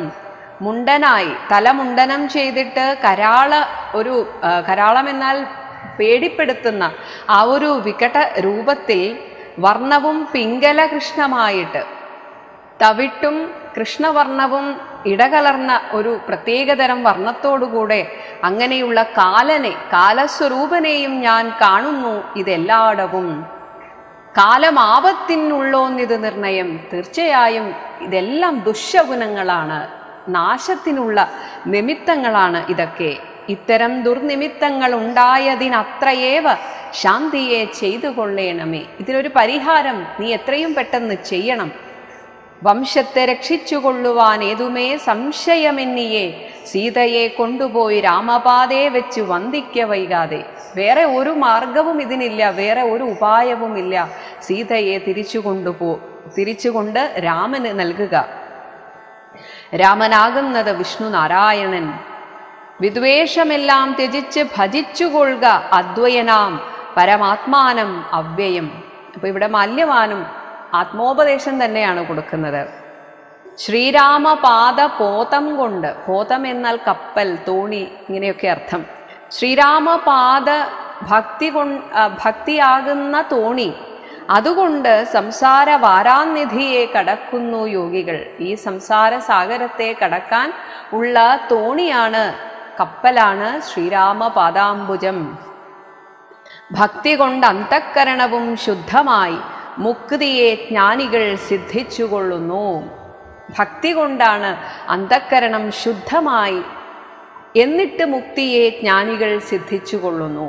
അപ്പം ഇതൊക്കെ കേൾക്കുമ്പോൾ നമുക്ക് തോന്നും, എന്തൊക്കെയായാലും രാക്ഷസ കുലത്തിൽ ജനിച്ച ഒരാൾ ഇങ്ങനെയൊക്കെ പറയുമോ? കാരണം സ്വയം അനുഭവിച്ചിട്ടുള്ള ഒരാൾക്ക് മാത്രമേ ഇതൊക്കെ പറഞ്ഞു കൊടുക്കാൻ സാധിക്കുകയുള്ളൂ. അതുകൊണ്ടാണ് ഞാൻ കഴിഞ്ഞ ഭാഗത്തിൽ പറഞ്ഞത്, ഇതൊക്കെ എഴുത്തച്ഛനാണ് നമ്മളോട് സംസാരിക്കുന്നത്. എഴുത്തച്ഛന് ഇത് നമ്മളോട് പറയാനുള്ള ഒരു മാധ്യമം മാത്രമാണ് രാമായണം. ദുഷ്ടനാം നീയും വിശുദ്ധനാം ഭക്തി കൊണ്ട് ഒട്ടുമേ കാലം കളയാതെ കണ്ടു നീ രാക്ഷസവംശത്തെ രക്ഷിച്ചുകൊള്ളുക. ഇപ്പോൾ നീ ചെയ്തുകൊണ്ടിരിക്കുന്നതൊക്കെ വലിയ ഒരു ആപത്തിനാണെന്ന് മനസ്സിലാക്കി അതിനെ തിരുത്തുക. എങ്കിൽ മാത്രമേ ഈ രാക്ഷസവംശം നിലനിൽക്കുകയുള്ളൂ. സാക്ഷാൽ മുകുന്ദനെ സേവിച്ചുകൊള്ളുക. സത്യമത്രേ ഞാൻ പറഞ്ഞത്, കേവലം ഞാൻ ഈ പറഞ്ഞത് സത്യമാണ്.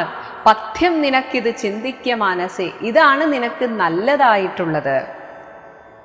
സാന്ത്വനപൂർവം ദശമുഖൻ തന്നോട് ശാന്തനാം മാല്യവാൻ വംശരക്ഷാർത്ഥമായി ചൊന്നത് കേട്ട് പൊറാഞ്ഞു ദശമുഖന്. രാവണൻ ഇതൊക്കെ കേട്ടിട്ട് ആകപ്പാടെ അങ്ങോട്ട് ദേഷ്യം വരികയാണ്. പിന്നെയും മാല്യവാൻ തന്നോട് ചൊല്ലിനാൻ. തിരിച്ച് മാല്യവാനോട് പറയുകയാണ്, മാനവനായ കൃപണനാം രാമനെ, ഒരു മനുഷ്യനായിട്ടുള്ള, ഇപ്പോൾ ഒരു താപസനെ പോലെ വേഷം ധരിച്ച് ഒന്നുമില്ല, തികച്ചും ദരിദ്രനായിട്ടുള്ള രാമനെ, എന്ത് മഹത്വമാണ് ആ രാമന് നിങ്ങളൊക്കെ കാണുന്നത്? എല്ലാവരും വന്ന് പറയുന്നു രാമനെ ആശ്രയിക്കൂ, രാമനെ ഭജിക്കൂ. എന്താണ് രാമൻ ഇത്ര പ്രത്യേകത? കൃപണനാണ് എന്നാണ്. അതായത് ദാരിദ്ര്യം ഒന്നുമില്ല രാമന്. മാനവൻ, വെറും ഒരു മനുഷ്യനാണ്. മാനസെ മാനിപ്പതിന് എന്ത് കാരണം? ഇങ്ങനെയൊക്കെ പറയാൻ മാത്രം എന്ത് മഹത്വമാണ് രാമനുള്ളത്? മാത്രമല്ല ആശ്രയിച്ചതാകട്ടെ മർക്കടന്മാരെ. മർക്കട ആലംബനം നല്ല സാമർഥ്യമെന്ന് ഇതുപോലെ ഒരു യുദ്ധത്തിന് വാനരന്മാരെ പോയി ആശ്രയിച്ചവൻ, അങ്ങനെ ആശ്രയിക്കാം എന്ന് സ്വയം ഉൾക്കാമ്പിൽ ഓർക്കുന്നവൻ, അങ്ങനെ മനസ്സിൽ ചിന്തിച്ചവൻ ആണ് രാമൻ എന്നതിനാൽ തന്നെ രാമന്റെ ആ സ്വഭാവം മനസ്സിലായി. അവൻ ജളനാണ്, വിഡ്ഢിയാണവൻ. കാരണം ഇത്രയും വലിയ രാവണൻ എന്ന എന്നോട് യുദ്ധം ചെയ്യാൻ തികച്ചും നിസ്സാരരായ വാനരന്മാരെ കൂട്ടുപിടിച്ചു എന്നത് തന്നെ അവന്റെ വിഡ്ഢിത്തം കാണിക്കുകയാണ്. സാമപൂർവം പറഞ്ഞു ഭവാൻ നിർണയം. ഇവിടെ സാമം, ഭേദം, ദാനം, ദണ്ഡം ഇത് രാജാക്കന്മാർ തമ്മിൽ ഉപയോഗിക്കുന്ന ഒരു ഉപായമാണ്. യുദ്ധം ഒഴിവാക്കാൻ വേണ്ടിയിട്ട് ആദ്യം സാമം എന്ന് പറയും. അതായത് ഒന്ന് പറഞ്ഞു നോക്കുക, യുദ്ധം ഒഴിവാക്കാൻ പറ്റുമോ എന്ന്. അതിൻ്റെ ബാക്കിയാണ് പിന്നീട് ഒട്ടും നിവൃത്തിയില്ല എങ്കിലാണ് ദണ്ഡം, അതായത് യുദ്ധം. അപ്പോൾ ഇവിടെ അങ്ങ് ആദ്യത്തെ ആ സാമം എന്നിൽ പ്രയോഗിക്കാൻ വന്നിരിക്കുകയാണ് എന്ന് തോന്നുകയാണ്. സാമപൂർവം പറഞ്ഞു ഭവാൻ നിർണയം, നേരത്ത് പോയാലും ഇനി വേണ്ടുന്ന നാൾ ചാരത്ത് ചൊല്ലി വിടുന്നുണ്ട് നിർണയം. അതായത് ഇപ്പോൾ എനിക്ക് താങ്കളുടെ ഉപദേശം വേണ്ട, അതുകൊണ്ട് വന്നതുപോലെ നേരത്ത് പോയാലും ഒന്ന് പോയി തരാമോ എന്നാണ് ചോദിക്കുന്നത്. ഇനി എനിക്ക് ഉപദേശം വേണം എന്ന് തോന്നുമ്പോൾ വേണ്ടുന്ന നാൾ ചാരത്ത് ചൊല്ലി വിടുന്നുണ്ട്, ഞാൻ തന്നെ ആളെ അയക്കാം, അപ്പോ വന്നാ മതി. ചാരത്ത് ചൊല്ലി വിടുന്നുണ്ട് നിർണയം. വൃദ്ധൻ ഭവാൻ, ഇപ്പോൾ ഒരു മോശമായിട്ടൊരു വാക്കുപോലും ഞാൻ ഉച്ചരിക്കാത്തത് അങ്ങ് വൃദ്ധനാണ്, അതിസ്നിഗ്ധനാണ്. അതായത് നല്ല മനസ്സുള്ള മൃദുലഭാവമുള്ള ആളാണ്. മിത്രമിത്യുക്തികൾ കേട്ടാൽ പൊറുത്തുകൂടാ ദൃഢം. അങ്ങെനിക്ക് മിത്രമാണ്. മിത്രം എന്നതുകൊണ്ട് ഇവിടെ ബന്ധു എന്നർത്ഥം. എൻ്റെ മിത്രമാണ് അങ്ങ്.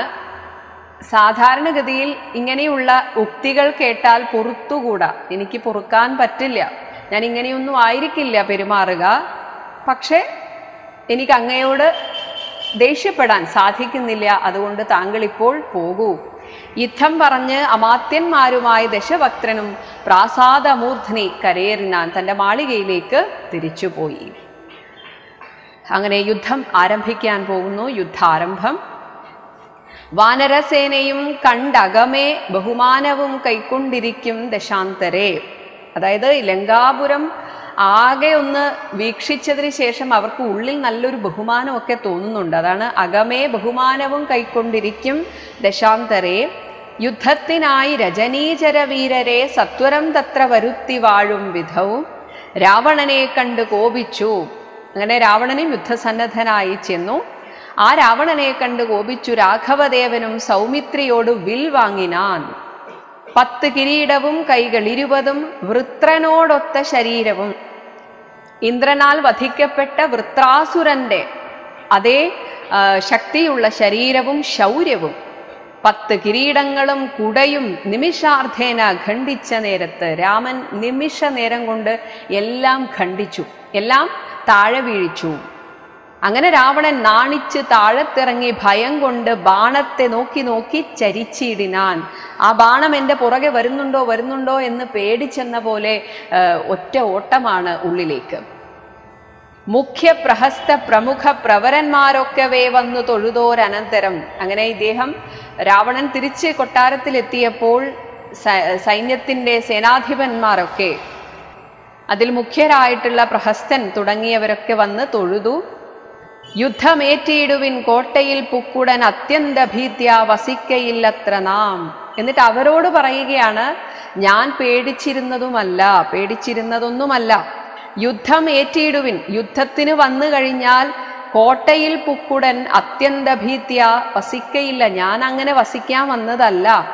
അതുകൊണ്ട് നമുക്ക് ശരിയായ രീതിയിലുള്ള യുദ്ധത്തിനായിട്ട് പോവുക. രാവണൻ ആദ്യം വിചാരിച്ചത് സൈന്യമൊന്നും വേണ്ട, എനിക്ക് ഒറ്റക്ക് തന്നെ ഇവരെയൊക്കെ നേരിടാം എന്നാണ്. അതാണ് ചാടി പുറപ്പെട്ടത് ആദ്യം തന്നെ. പക്ഷേ പിന്നെ മനസ്സിലായി അങ്ങനെ കാര്യമില്ല, സൈന്യസമേതം തന്നെ പോകണം, അതുകൊണ്ട് പോകാം എന്ന രീതിയിൽ പറഞ്ഞപ്പോൾ ഭേരി, മൃദംഗ, ഠക്ക, പണവാനക, ദാരുണ, ഗോമുഖാദ്യങ്ങൾ, വാദ്യങ്ങളും പൊതുവെ യുദ്ധത്തിന് അതിൻ്റെ ഒരു ലഹരി കൂട്ടാൻ വേണ്ടിയിട്ട്, ആളുകൾക്കൊരു വീര്യം വർദ്ധിപ്പിക്കാനാണ് ഇത്തരത്തിലുള്ള വാദ്യഘോഷങ്ങൾ കൂടെ കൊണ്ടുപോകും. പെരുമ്പറ, അതുപോലെ ഗോമുഖം എന്ന ഒരു തരം മദ്ദളം പോലെയുള്ള ഒരു ഉപകരണം, താളവാദ്യം, ഇതൊക്കെ കൊണ്ടാണ് ആളുകൾ പോകുന്നത്. ഒപ്പം വാരണ, അശ്വ, ഉഷ്ട്ര, ഖര, ഹരി, ശാർദൂല, സൈരിഭ, സ്യന്ദന മുഖ്യയാനങ്ങൾ. അപ്പോൾ ഏതൊക്കെ മൃഗങ്ങളാണ് രഥം വലിക്കുന്നത്? വാരണം ആന, അശ്വം കുതിര, ഉഷ്ട്രം ഒട്ടകം, ഖരം കഴുത, ഹരി സിംഹം, ശാർദൂലം പുലി, സൈരിഭം കരടി, ഇങ്ങനെയുള്ള സ്യന്ദനം രഥം ഇത്രയും മൃഗങ്ങളാണ് പല വിധത്തിലുള്ള രഥം വലിക്കുന്നത്. അങ്ങനെയുള്ള മുഖ്യ യാനങ്ങളിൽ, വാഹനങ്ങളിൽ ഖഡ്ഗ, ശൂലേഷു, ശൂല, ഇഷു, ചാപ, പ്രാസ, തോമര, മുദ്ഗര, യഷ്ടി, ശക്തി, ഛുരികാദികൾ എല്ലാം വിവിധ തരത്തിലുള്ള അസ്ത്രശസ്ത്രങ്ങളാണ്. അസ്ത്രം എന്നാൽ അയക്കുന്നത്, ശസ്ത്രം എന്നാൽ കയ്യിൽ വെച്ച് പെരുമാറുന്ന വാൾ പോലെയുള്ള ആയുധങ്ങളാണ് ശസ്ത്രങ്ങൾ. അപ്പോൾ ഖഡ്ഗം വാൾ, ശൂലം, ഇഷു എന്നാൽ അമ്പ്, ചാപം, പ്രാസം, തോമരം, ഇതൊക്കെ ഇരുമ്പുലക്കകൾ, പലതരത്തിലുള്ള പണ്ടത്തെ കാലത്തെയുള്ള പലതരത്തിലുള്ള ആയുധങ്ങളാണ്. മുദ്ഗരം എന്നാൽ മുൾത്തടി, യഷ്ടി ശക്തി, വേൽ, ഛുരികാദികൾ, ഇതൊക്കെ ഹസ്തേ ധരിച്ചുകൊണ്ട് അസ്തഭീത്യ, പേടിയില്ലാതെ, ജപം വളരെ പെട്ടെന്ന്, യുദ്ധസന്നദ്ധരായി യുദ്ധത ബുദ്ധിയോടെ, യുദ്ധം ജയിക്കണമെന്ന ആ ഒരു ഉദ്ധത ബുദ്ധിയോടുകൂടെ, അബ്ധികൾ, അദ്രികൾ, ഉർവിയും, സമുദ്രം, അദ്രികൾ എന്നാൽ പർവ്വതം, ഉർവി, ഭൂമിയുമൊക്കെ തൽക്ഷണം ഉദ്ധൂതമായിതു. ആ സമയത്തെ അവസ്ഥ വർണ്ണിക്കാൻ വേണ്ടി പറയുകയാണ്. ഭൂമിയും പർവ്വതങ്ങളും സമുദ്രവും ഒക്കെ അങ്ങോട്ട് ഉയർന്നു പൊങ്ങി സത്യലോകത്ത് എത്തിയോ എന്ന് തോന്നിപ്പോകുന്ന, സത്യലോകം എന്ന ബ്രഹ്മാവിന്റെ ലോകം, അപ്പൊ അവിടെ എത്തിയെന്നല്ല, അതുപോലെ ഭീകരമായ ഒരു അന്തരീക്ഷമായിരുന്നു അത്. വജ്രഹസ്താശയിൽ പുക്കാൻ പ്രഹസ്തനും, വജ്രഹസ്ത ആശ എന്നാൽ ദിക്ക്, വജ്രഹസ്തം എന്നതുകൊണ്ട് കിഴക്ക് ദിക്കാണ് ഉദ്ദേശിക്കുന്നത്. കിഴക്ക് ദിക്കിൽ പുക്കാൻ പ്രഹസ്തനും, വജ്രദംഷ്ടൻ തഥാ ദക്ഷിണ ദിക്കിലും, തെക്കേ ഭാഗത്ത് വജ്രദംഷ്ടൻ. ദുശ്ചവന അരിയാം, ദുശ്ചവനൻ ഇന്ദ്രന്റെ ശത്രുവായിട്ടുള്ള മേഘനാഥൻ തഥാ പശ്ചിമ ഗോപുരദ്വാരി, പടിഞ്ഞാറേ ഗോപുരത്തിൽ. ഓരോരുത്തരെയും ഓരോ ദിക്കിന്റെ പ്രധാന ചുമതല ഏൽപ്പിച്ചു കൊടുത്തിരിക്കുകയാണ്. അങ്ങനെ അവരൊക്കെ അവിടെ വന്ന് പുക്കിയിടിനാൻ, അവിടെ വന്ന് നിന്നു. മിത്രവർഗ അമാത്യ ഭൃത്യ ജനത്തോടും ഉത്തരദ്വാരി പുക്കാൻ ദശവക്ത്രനും. രാവണനാകട്ടെ മിത്രങ്ങളോടും, മിത്രവർഗം തനിക്ക് ഏറ്റവും അടുത്ത സുഹൃത്തുക്കളായിട്ടുള്ള രാക്ഷസന്മാരോടും അമാത്യന്മാരോടും മന്ത്രിമാരോടും ഭൃത്യജനത്തോടുമൊക്കെ വടക്ക് ഭാഗത്ത് വന്ന് രാവണനും നിലകൊണ്ടു. ഇനി അപ്പുറത്തെ സേന, രാമചന്ദ്രന്റെ സേനയെ കുറിച്ച് പറയുന്നു. നീലനും സേനയും പൂർവദിക് ഗോപുരെ, പ്രധാന സൈന്യാധിപനായ നീലനും സേനയും കിഴക്കേ ദിക്കിലെ ആ ഗോപുരത്തിൽ, ബാലിതനയനും ദക്ഷിണ ഗോപുരെ തെക്കേ ഭാഗത്ത്, വായുതനയൻ ഹനുമാൻ പശ്ചിമ ഗോപുരെ പടിഞ്ഞാറ്, മായാമനുഷ്യനാം ആദിനാരായണൻ, മിത്രതനയ സൗമിത്രി വിഭീഷണ മിത്ര സംയുക്തനായി ഉത്തരദിക്കിലും. മിത്രതനയൻ സുഗ്രീവൻ, സൗമിത്രി, വിഭീഷണമിത്രം, ഇപ്പോൾ മിത്രമായിരിക്കുന്ന വിഭീഷണനൊക്കെ ആയിട്ട് ഭഗവാൻ ഉത്തരദിക്കിലും. യുദ്ധമുറപ്പിച്ചു രാഘവ രാവണ യുദ്ധം പ്രവൃത്തമായി വന്നു വിചിത്രമായി. തുടക്കത്തിൽ തന്നെ അവരൊന്ന് യുദ്ധം ചെയ്തിരുന്നു. 1000 കോടി മഹാകോടികളോടും 1000 അർബുദം, 1000 ശംഖങ്ങൾ, 1000 പുഷ്പങ്ങൾ, 1000 കൽപ്പങ്ങൾ, 1000 ലക്ഷങ്ങൾ, 1000 ദണ്ഡങ്ങൾ, 1000 ധൂളികൾ, 1000 തോയാകര പ്രളയങ്ങൾ എന്നിങ്ങനെ. ഇതൊക്കെ തന്നെ നമ്മളിപ്പോൾ ഉപയോഗിക്കുന്ന സംഖ്യകളുടെ വലിയ വലിയ സംഖ്യകളാണ്. അതായത് ലക്ഷം, കോടി ഇങ്ങനെയൊക്കെ പറയില്ലേ, അതാണ്. അതിൻ്റെ മറ്റു സംസ്കൃത ഭാഷയിൽ പണ്ട് കാലത്ത് ഉപയോഗിച്ചിരുന്ന സംഖ്യകളാണ് ഈ പറയുന്ന പുഷ്പം, ശംഖം, മഹാകോടി, അർബുദം. ഇതൊക്കെ തന്നെ കോടികളുടെ കണക്കാണ്, ലക്ഷങ്ങളും കോടികളും ആയിട്ടുള്ള ആ സംഖ്യകളെയാണ് പറയുന്നത്. ഇത്രയും സംഖ്യകളോട് കലർന്ന കപിബലം, ആ കപികളുടെ സംഖ്യയെ സൂചിപ്പിക്കാനാണ് ഇങ്ങനെ പറഞ്ഞത്. ഇവർ ലങ്കാപുരത്തെ വളഞ്ഞാരതിദ്രുതം, പൊട്ടിച്ചെടുത്ത പാഷാണങ്ങളെ കൊണ്ടും വലിയ വലിയ കല്ലുകളെ കൊണ്ടും മുഷ്ടികൾ കൊണ്ടും മുസലങ്ങളെ കൊണ്ടും ഇരുമ്പുലക്കുകളെ കൊണ്ടും ഉർവീരുഹം എന്നാൽ വൃക്ഷങ്ങൾ, ഉർവീരുഹം കൊണ്ടും ഉർവീധരം കൊണ്ടും, ഉർവീധരം പർവ്വതം, അപ്പൊ പർവ്വതത്തിന്റെ കഷ്ണങ്ങളൊക്കെ ഇങ്ങനെ എടുത്തിട്ടാണ് വരുന്നത്.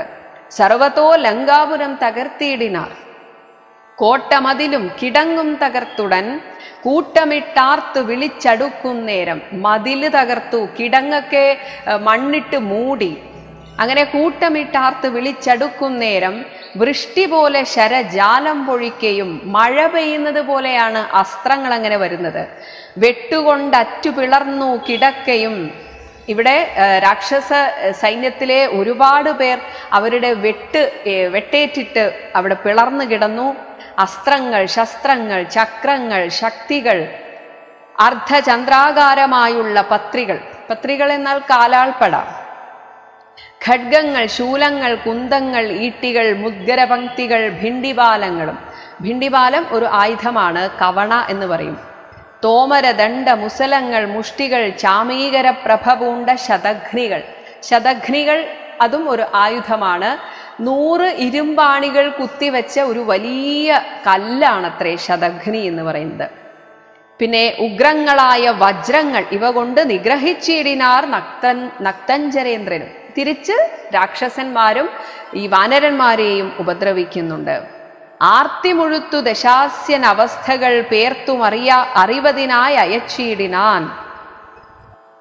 ഇങ്ങനെ ഒരു ദിവസത്തെ യുദ്ധം സന്ധ്യയാകുമ്പോൾ അവസാനിക്കും. അങ്ങനെ അവസാനിച്ചപ്പോഴേക്കും ഒരു ദിവസം കൊണ്ട് തന്നെ രാവണന് മനസ്സിലായി വാനരന്മാർ നിസ്സാരക്കാരല്ല എന്ന്.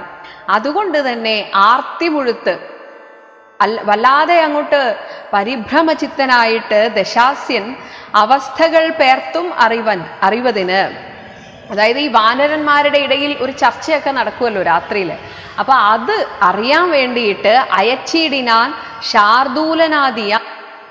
ശാർദൂലൻ എന്നു പേരുള്ള രാക്ഷസന്റെ നേതൃത്വത്തിൽ കുറച്ച് രാത്രീഞ്ചരന്മാരെ അങ്ങോട്ട് അയച്ചു. രാത്രിയിൽ ചെന്നാരവരും കപികളായി, അതും വാനരവേഷത്തിലാണ്, വേഷം മാറിപ്പോയതാണ്. എന്നാൽ മർക്കടേന്ദ്രന്മാരറിഞ്ഞ് പിടിച്ച് അടിച്ച് ഉൾക്കടരോഷേണ കൊല്ലുവാൻ തുടങ്ങുമ്പോൾ അവരപ്പം തന്നെ കൊല്ലാനാണ് പോകുന്നത്. അങ്ങനെ ഈ രാക്ഷസന്മാരുടെ ആർത്തനാദം കേട്ട് രാഘവനും കരുണാർദ്രബുദ്ധിയാ കൊടുത്താൻ അഭയം ദ്രുതം. ഭഗവാൻ പറഞ്ഞു, കൊല്ലരുത്, അവരെ ഉപദ്രവിച്ചിട്ട് കാര്യമില്ല, അവരെ അയച്ച ആളാണ് നമ്മുടെ ലക്ഷ്യം, അതുകൊണ്ട് ഇവരെ വെറുതെ വിടൂ എന്ന് പറഞ്ഞ് അവർക്ക് അഭയം കൊടുത്തു. ഇവിടെ എന്താണെന്ന് വെച്ചാൽ ഭഗവാൻ കാന്തമാണ്, ഏതിരുമ്പിനെയും ഭഗവാൻ ആകർഷിക്കും. അപ്പോൾ ഭഗവാനെ കണ്ടു പോകുന്നവരൊക്കെ പിന്നെ രാവണനെ ഉപദേശിക്കുകയാണ്. ചെന്ന് അവരും ശുഖസാരണരെ പോലെ ഈ വന്നവരും പോയി രാവണനെ ഉപദേശിച്ചു.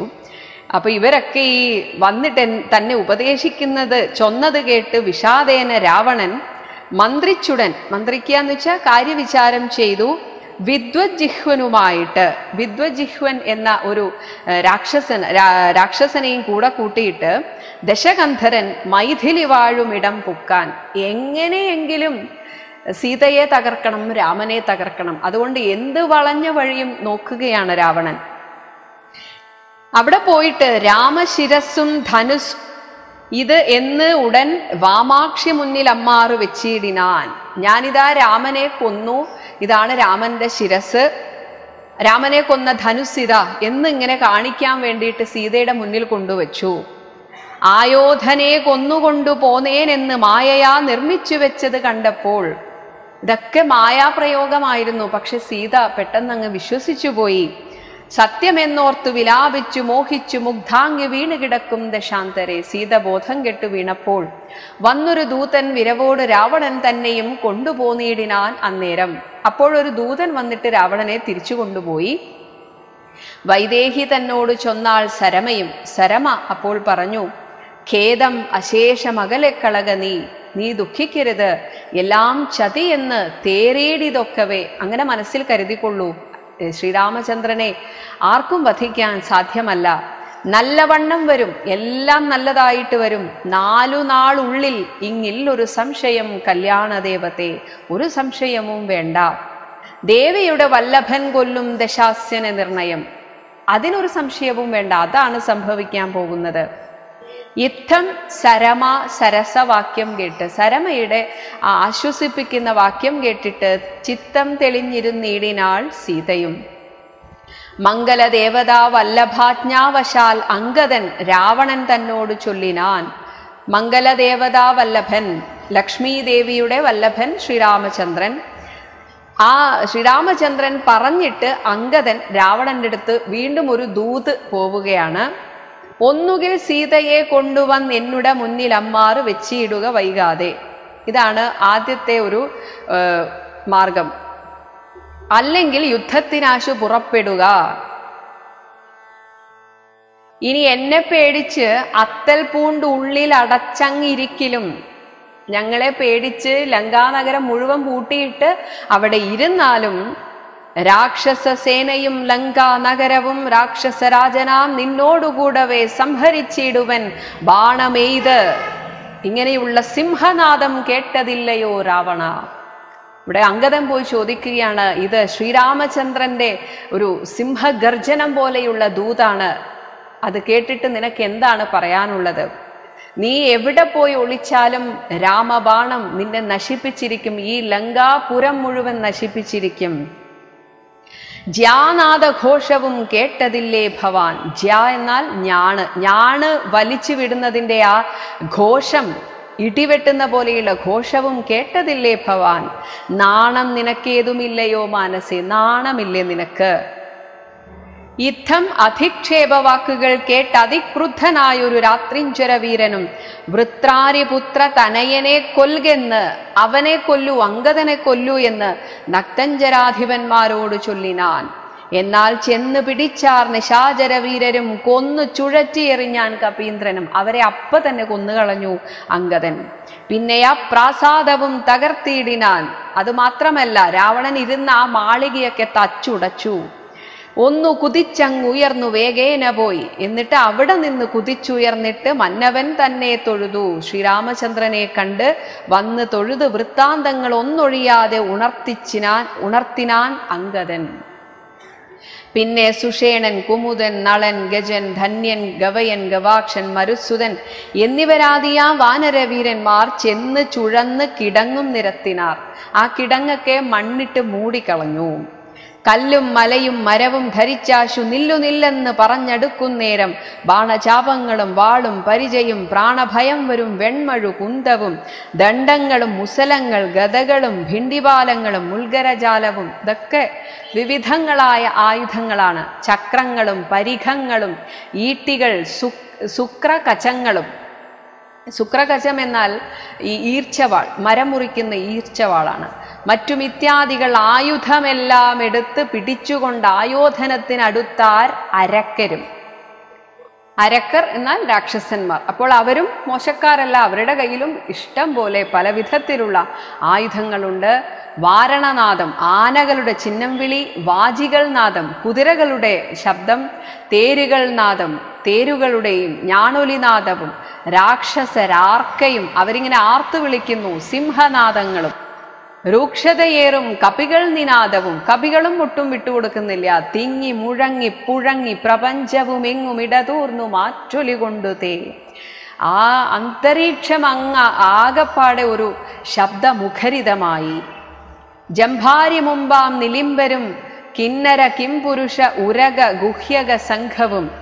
ജംഭാരി എന്നാൽ ഇന്ദ്രൻ, ഇന്ദ്രനെ മുൻനിർത്തിക്കൊണ്ട് നിലിംബർ സ്വർഗവാസികൾ, കിന്നര കിംപുരുഷ ഉരക സർപ്പങ്ങൾ, ഗുഹ്യക സംഘം, ഇതും ദേവന്മാരുടെ കൂട്ടത്തിലെ ഒരു സംഘമാണ്. ഗന്ധർവ സിദ്ധ വിദ്യാധര ചാരണാദ്യ അന്തരീക്ഷാന്തരെ സഞ്ചരിക്കും ജനം. ഇവരൊക്കെ തന്നെ ഇങ്ങനെ അന്തരീക്ഷചാരികളായിട്ടുള്ളവരാണ്. ഇവരൊക്കെ ഈ യുദ്ധം കാണാൻ വന്നിരിക്കുന്നു. നാരദനാദികളായ മുനികളും ഘോരമായുള്ള യുദ്ധം കണ്ടുകൊള്ളുവാൻ നാരികളോടും വിമാനയാനങ്ങളിൽ ആരുഹ്യ പുഷ്കരാന്തേ നിറഞ്ഞിടിനാർ. പ്രസിദ്ധമായ രാമരാവണ യുദ്ധം കാണാൻ എല്ലാവരും അങ്ങനെ നിരന്ന് വന്ന് നിൽക്കുകയാണ്. തുങ്കനാം ഇന്ദ്രജിത്ത് ഏറ്റാൻ അതുനേരം. തുങ്കൻ എന്നാൽ നല്ല ഉയരമുള്ള ശൂരനായിട്ടുള്ള ഇന്ദ്രജിത്ത് അങ്കദനോട് ഏറ്റു. അപ്പോൾ കപീന്ദ്രനും ആ അങ്കദൻ സൂതനെ കൊന്നു. ഇന്ദ്രജിത്തിന്റെ സൂതനെ കൊന്ന് തേരും തകർത്താൻ. അപ്പോൾ മേഘനാഥനും മറ്റൊരു തേരിലേറിയിടിനാൻ. ഇനി മാരുതി തന്നെ വേൽ കൊണ്ട് ചാട്ടിയിടിനാൻ. വേലെന്ന ആയുധം. അതുകൊണ്ട് ധീരനാം ജംബുമാലി എന്ന നിശാചരൻ സാരഥി തന്നോടുകൂടവേ മാരുതി തേരും തകർത്ത് അവനെ കൊന്നലറിനാൻ. തിരിച്ച് ഹനുമാൻ സാരഥിയെ കൊല്ലുക മാത്രമല്ല അവനെയും ആ ജംബുമാലിയെയും കൊന്നു. മിത്രതനയൻ സൂര്യന്റെ മകൻ സുഗ്രീവൻ പ്രഹസ്തനോടേറ്റു. മിത്രാരിയോട് വിഭീഷണ വീരനും. തിരിച്ച് വിഭീഷണനും അവരോട് യുദ്ധം ചെയ്യുന്നുണ്ട്. നീലൻ സൈന്യാധിപനായ നീലൻ നികുംഭനോട് ഏറ്റാൻ. തപനനെ കാലപുരത്തിനയച്ചാൻ മഹാഗജൻ. തപനൻ എന്ന അസുരനെ മഹാഗജൻ എന്ന വാനരൻ കൊന്നുകളഞ്ഞു. ലക്ഷ്മണൻ ഏറ്റാൻ വിരൂപാക്ഷനോട്. അഥ ലക്ഷ്മീപതിയാം രഘൂത്തമൻ തന്നോട് രക്ഷധ്വജ അഗ്നിധ്വജാദികൾ 10 പേർ. രക്ഷധ്വജനും അഗ്നിധ്വജൻ എന്നിങ്ങനെ പേരുള്ള 10 പേർ ഒരുമിച്ച് ശ്രീരാമചന്ദ്രനോട് ഏറ്റു. തൽക്ഷണേ പോർ ചെയ്തു പുക്കാർ സുരാലയം. അവരൊക്കെ അപ്പോഴേ തന്നെ കാലപുരി പൂകി.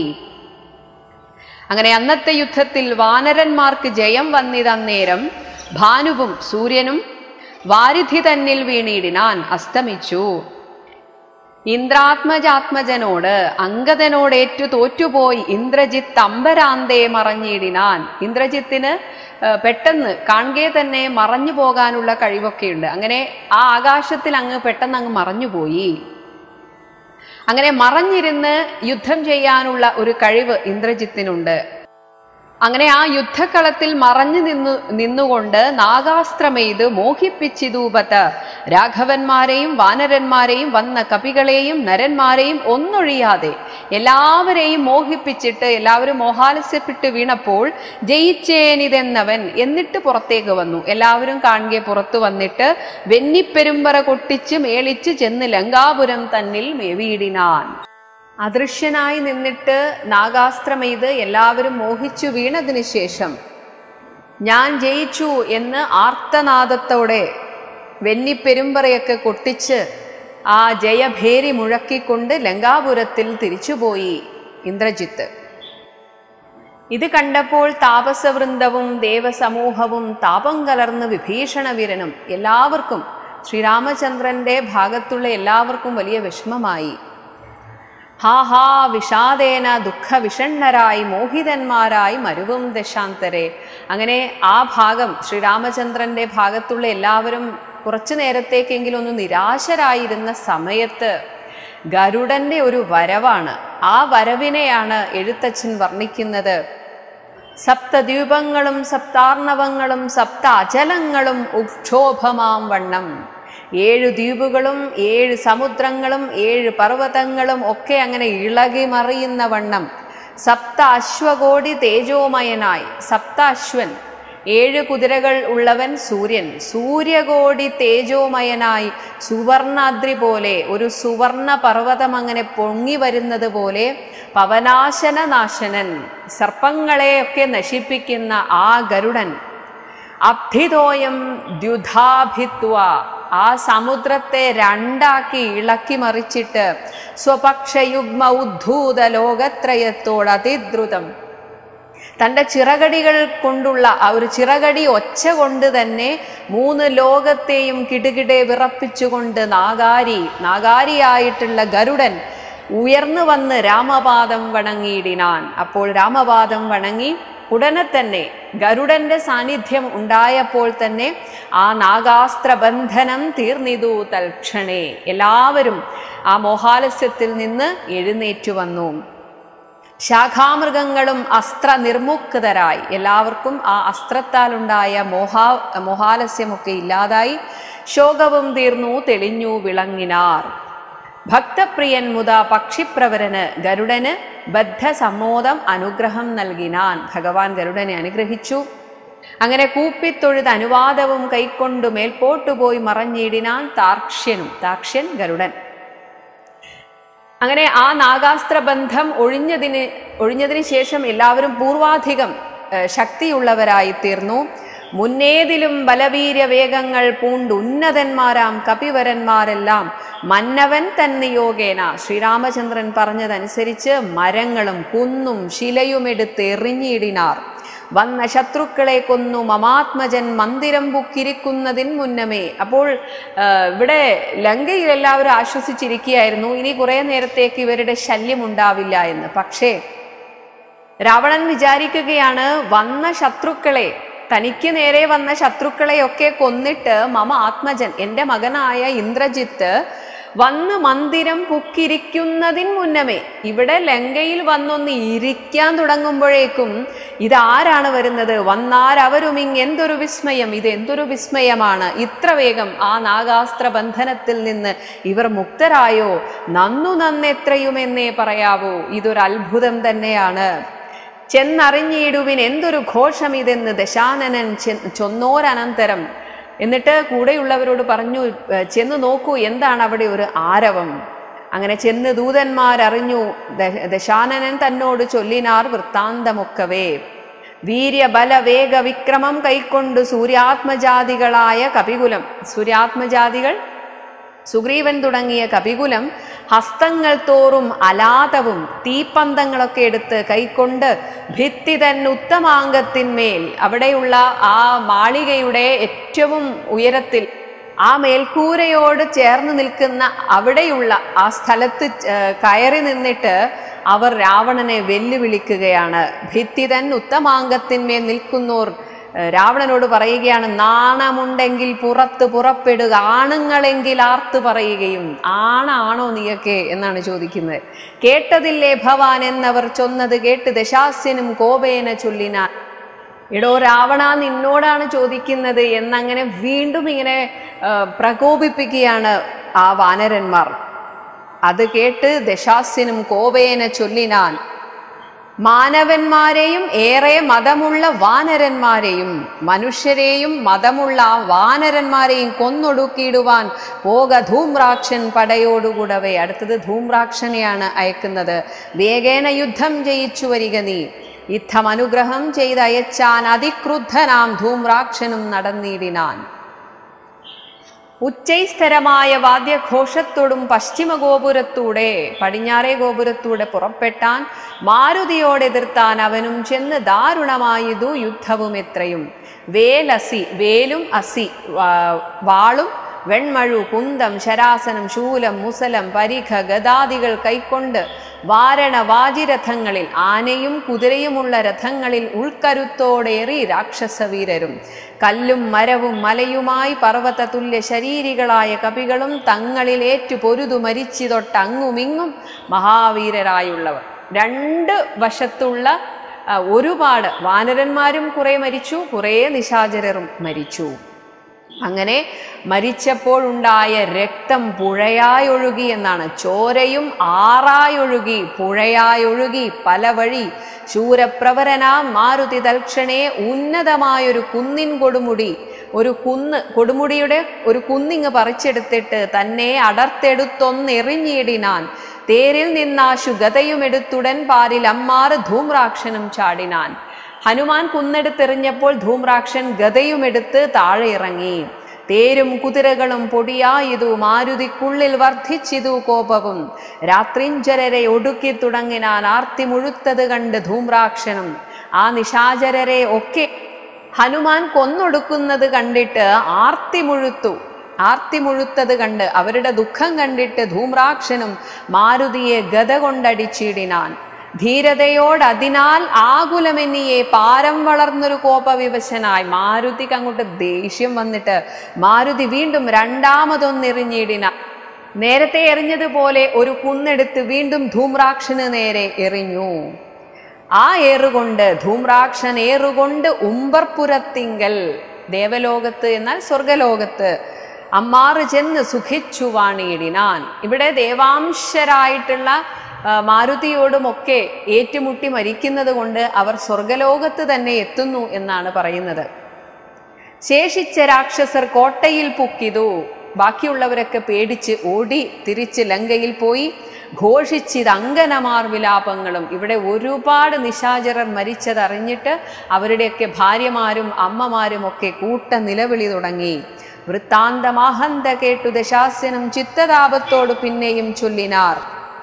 രാവണൻ ഉടനെ ആജ്ഞ കൊടുത്തു. വജ്രഹസ്ത അരി, വജ്രഹസ്തം ഹസ്തത്തിൽ കയ്യിൽ വജ്രമുള്ള ഇന്ദ്രൻ, ഇന്ദ്രന്റെ അരി. ഇവിടെ എഴുത്തച്ഛൻ ഇന്ദ്രാരി എന്ന് പറയുന്നു എങ്കിലും അതൊക്കെ ആ ഒരു പ്രാസം ഒപ്പിക്കാൻ വേണ്ടിയിട്ടാണ് ഓരോരോ പേരിൽ ഇന്ദ്രാരി അല്ലെങ്കിൽ ജംഭാരി ഇങ്ങനെയൊക്കെ പറയുന്നത്. ഇവിടെ വജ്രഹസ്താരി പ്രബലൻ മഹാബലൻ വജ്രദംഷൻ തന്നെ. ഇപ്പൊ വജ്രദംഷൻ എന്ന് വരുന്നത് കൊണ്ടാണ് നേരത്തെ വജ്രഹസ്താരി എന്ന് പറയുന്നത്. അപ്പൊ ആ രീതിയിൽ മനസ്സിലാക്കണം. എപ്പോഴും ഇന്ദ്രാരി ഇന്ദ്രാരി എന്ന് പറയുന്നതൊക്കെ രാക്ഷസന്മാരെയാണ്. വജ്രദംഷൻ തന്നെ പോകയുദ്ധത്തിനായി മാനുഷ വാനരന്മാരെ ജയിച്ച് അഭിമാനകീർത്തിയ വരിക എന്ന് അയച്ചിടിനാൻ. ദക്ഷിണ ഗോപുരത്തൂടെ പുറപ്പെട്ടു ശക്രാത്മജാത്മജൻ അംഗദൻ, അംഗദനോട് എതിർത്തിയിടിനാൻ. ദുർനിമിത്തങ്ങൾ ഉണ്ടായത് അനാദൃത്യ, ദുർനിമിത്തങ്ങളൊക്കെ ഉണ്ട്, പക്ഷെ അതൊന്നും കൂസാതെ ചെന്ന് കവികളോടേറ്റു മഹാബലൻ. വൃക്ഷശിലാ ശൈലവൃഷ്ടി കൊണ്ടേറ്റവും രക്ഷോവരന്മാർ മരിച്ചു മഹാരണെ. ഒരുപാട് രാക്ഷസന്മാർ മരിച്ചു വീണു. ഖഡ്ഗശസ്ത്ര അസ്ത്ര ശക്തിയാദികളേറ്റ് മർക്കടന്മാരും മരിച്ചാർ അസംഖ്യമായി. ഇപ്പുറത്ത് വാനരന്മാരും ഒരുപാട് മരിച്ചു വീണു.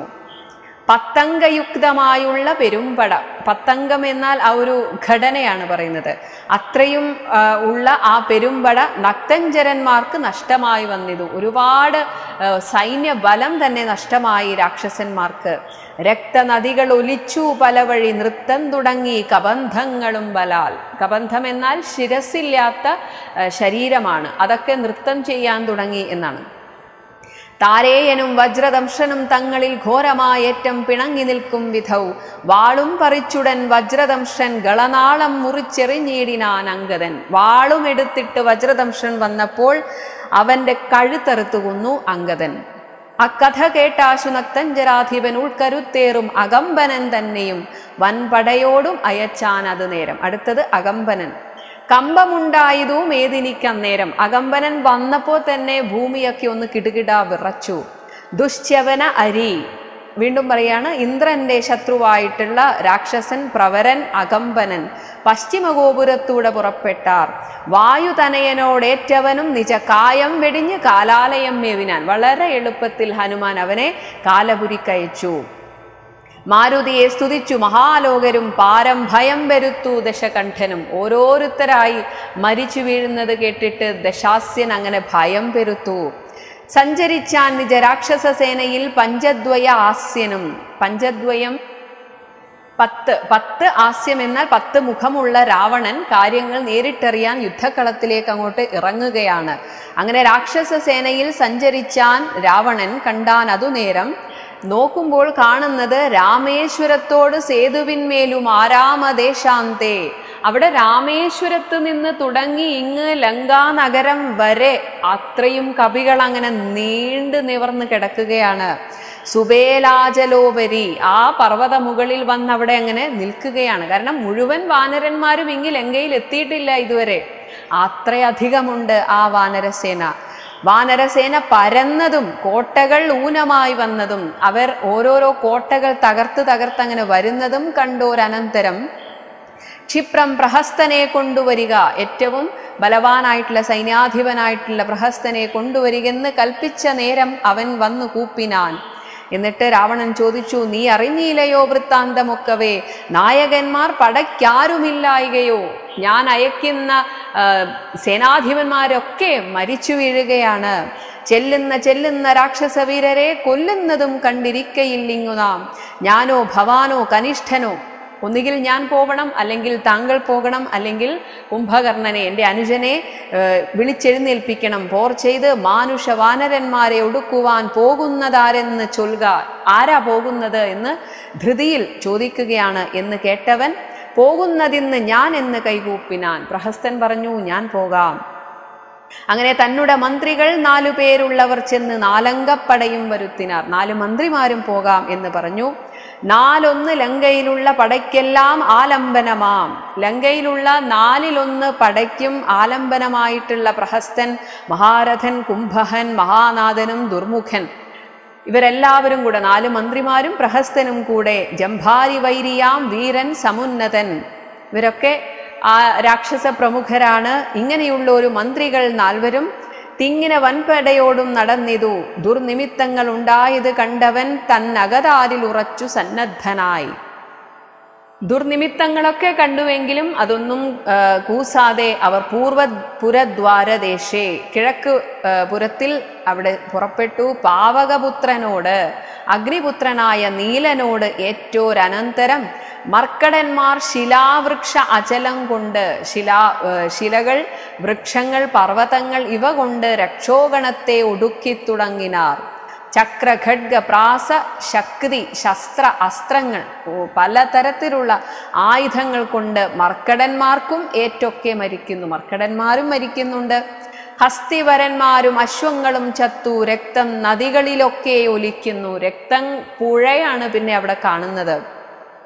അംഭോജ സംഭവ നന്ദനൻ ജാംബവാൻ, ബ്രഹ്മാവിന്റെ പുത്രനായ ജാംബവാൻ കുംഭഹനുവിനെയും, ഓരോ മന്ത്രിമാരെ ഓരോരുത്തരായിട്ട് കൊല്ലുകയാണ്. ദുർമുഖനെയും കൊന്നു. മഹാനാഥനെയും സമുന്നതൻ തന്നെയും പിന്നെ പ്രഹസ്തൻ മഹാരഥൻ നീലനോടെ ഏറ്റുടൻ ദ്വന്ദ്വയുദ്ധം ചെയ്തു. പ്രഹസ്തനും നീലനും ദ്വന്ദ്വയുദ്ധം ചെയ്തു. കാലപുരിപുക്കിരുന്നരുളേടിനാൻ. സേനാപതിയും പോയ മന്ത്രിമാരുടെ ആ പടയും മരിച്ചത് മാനിയാം രാവണൻ കേട്ടു കോപാന്ധനായി. വീണ്ടും കോപം കൊണ്ടങ്ങനെ കത്തിജ്വലിക്കുകയാണ് രാവണൻ.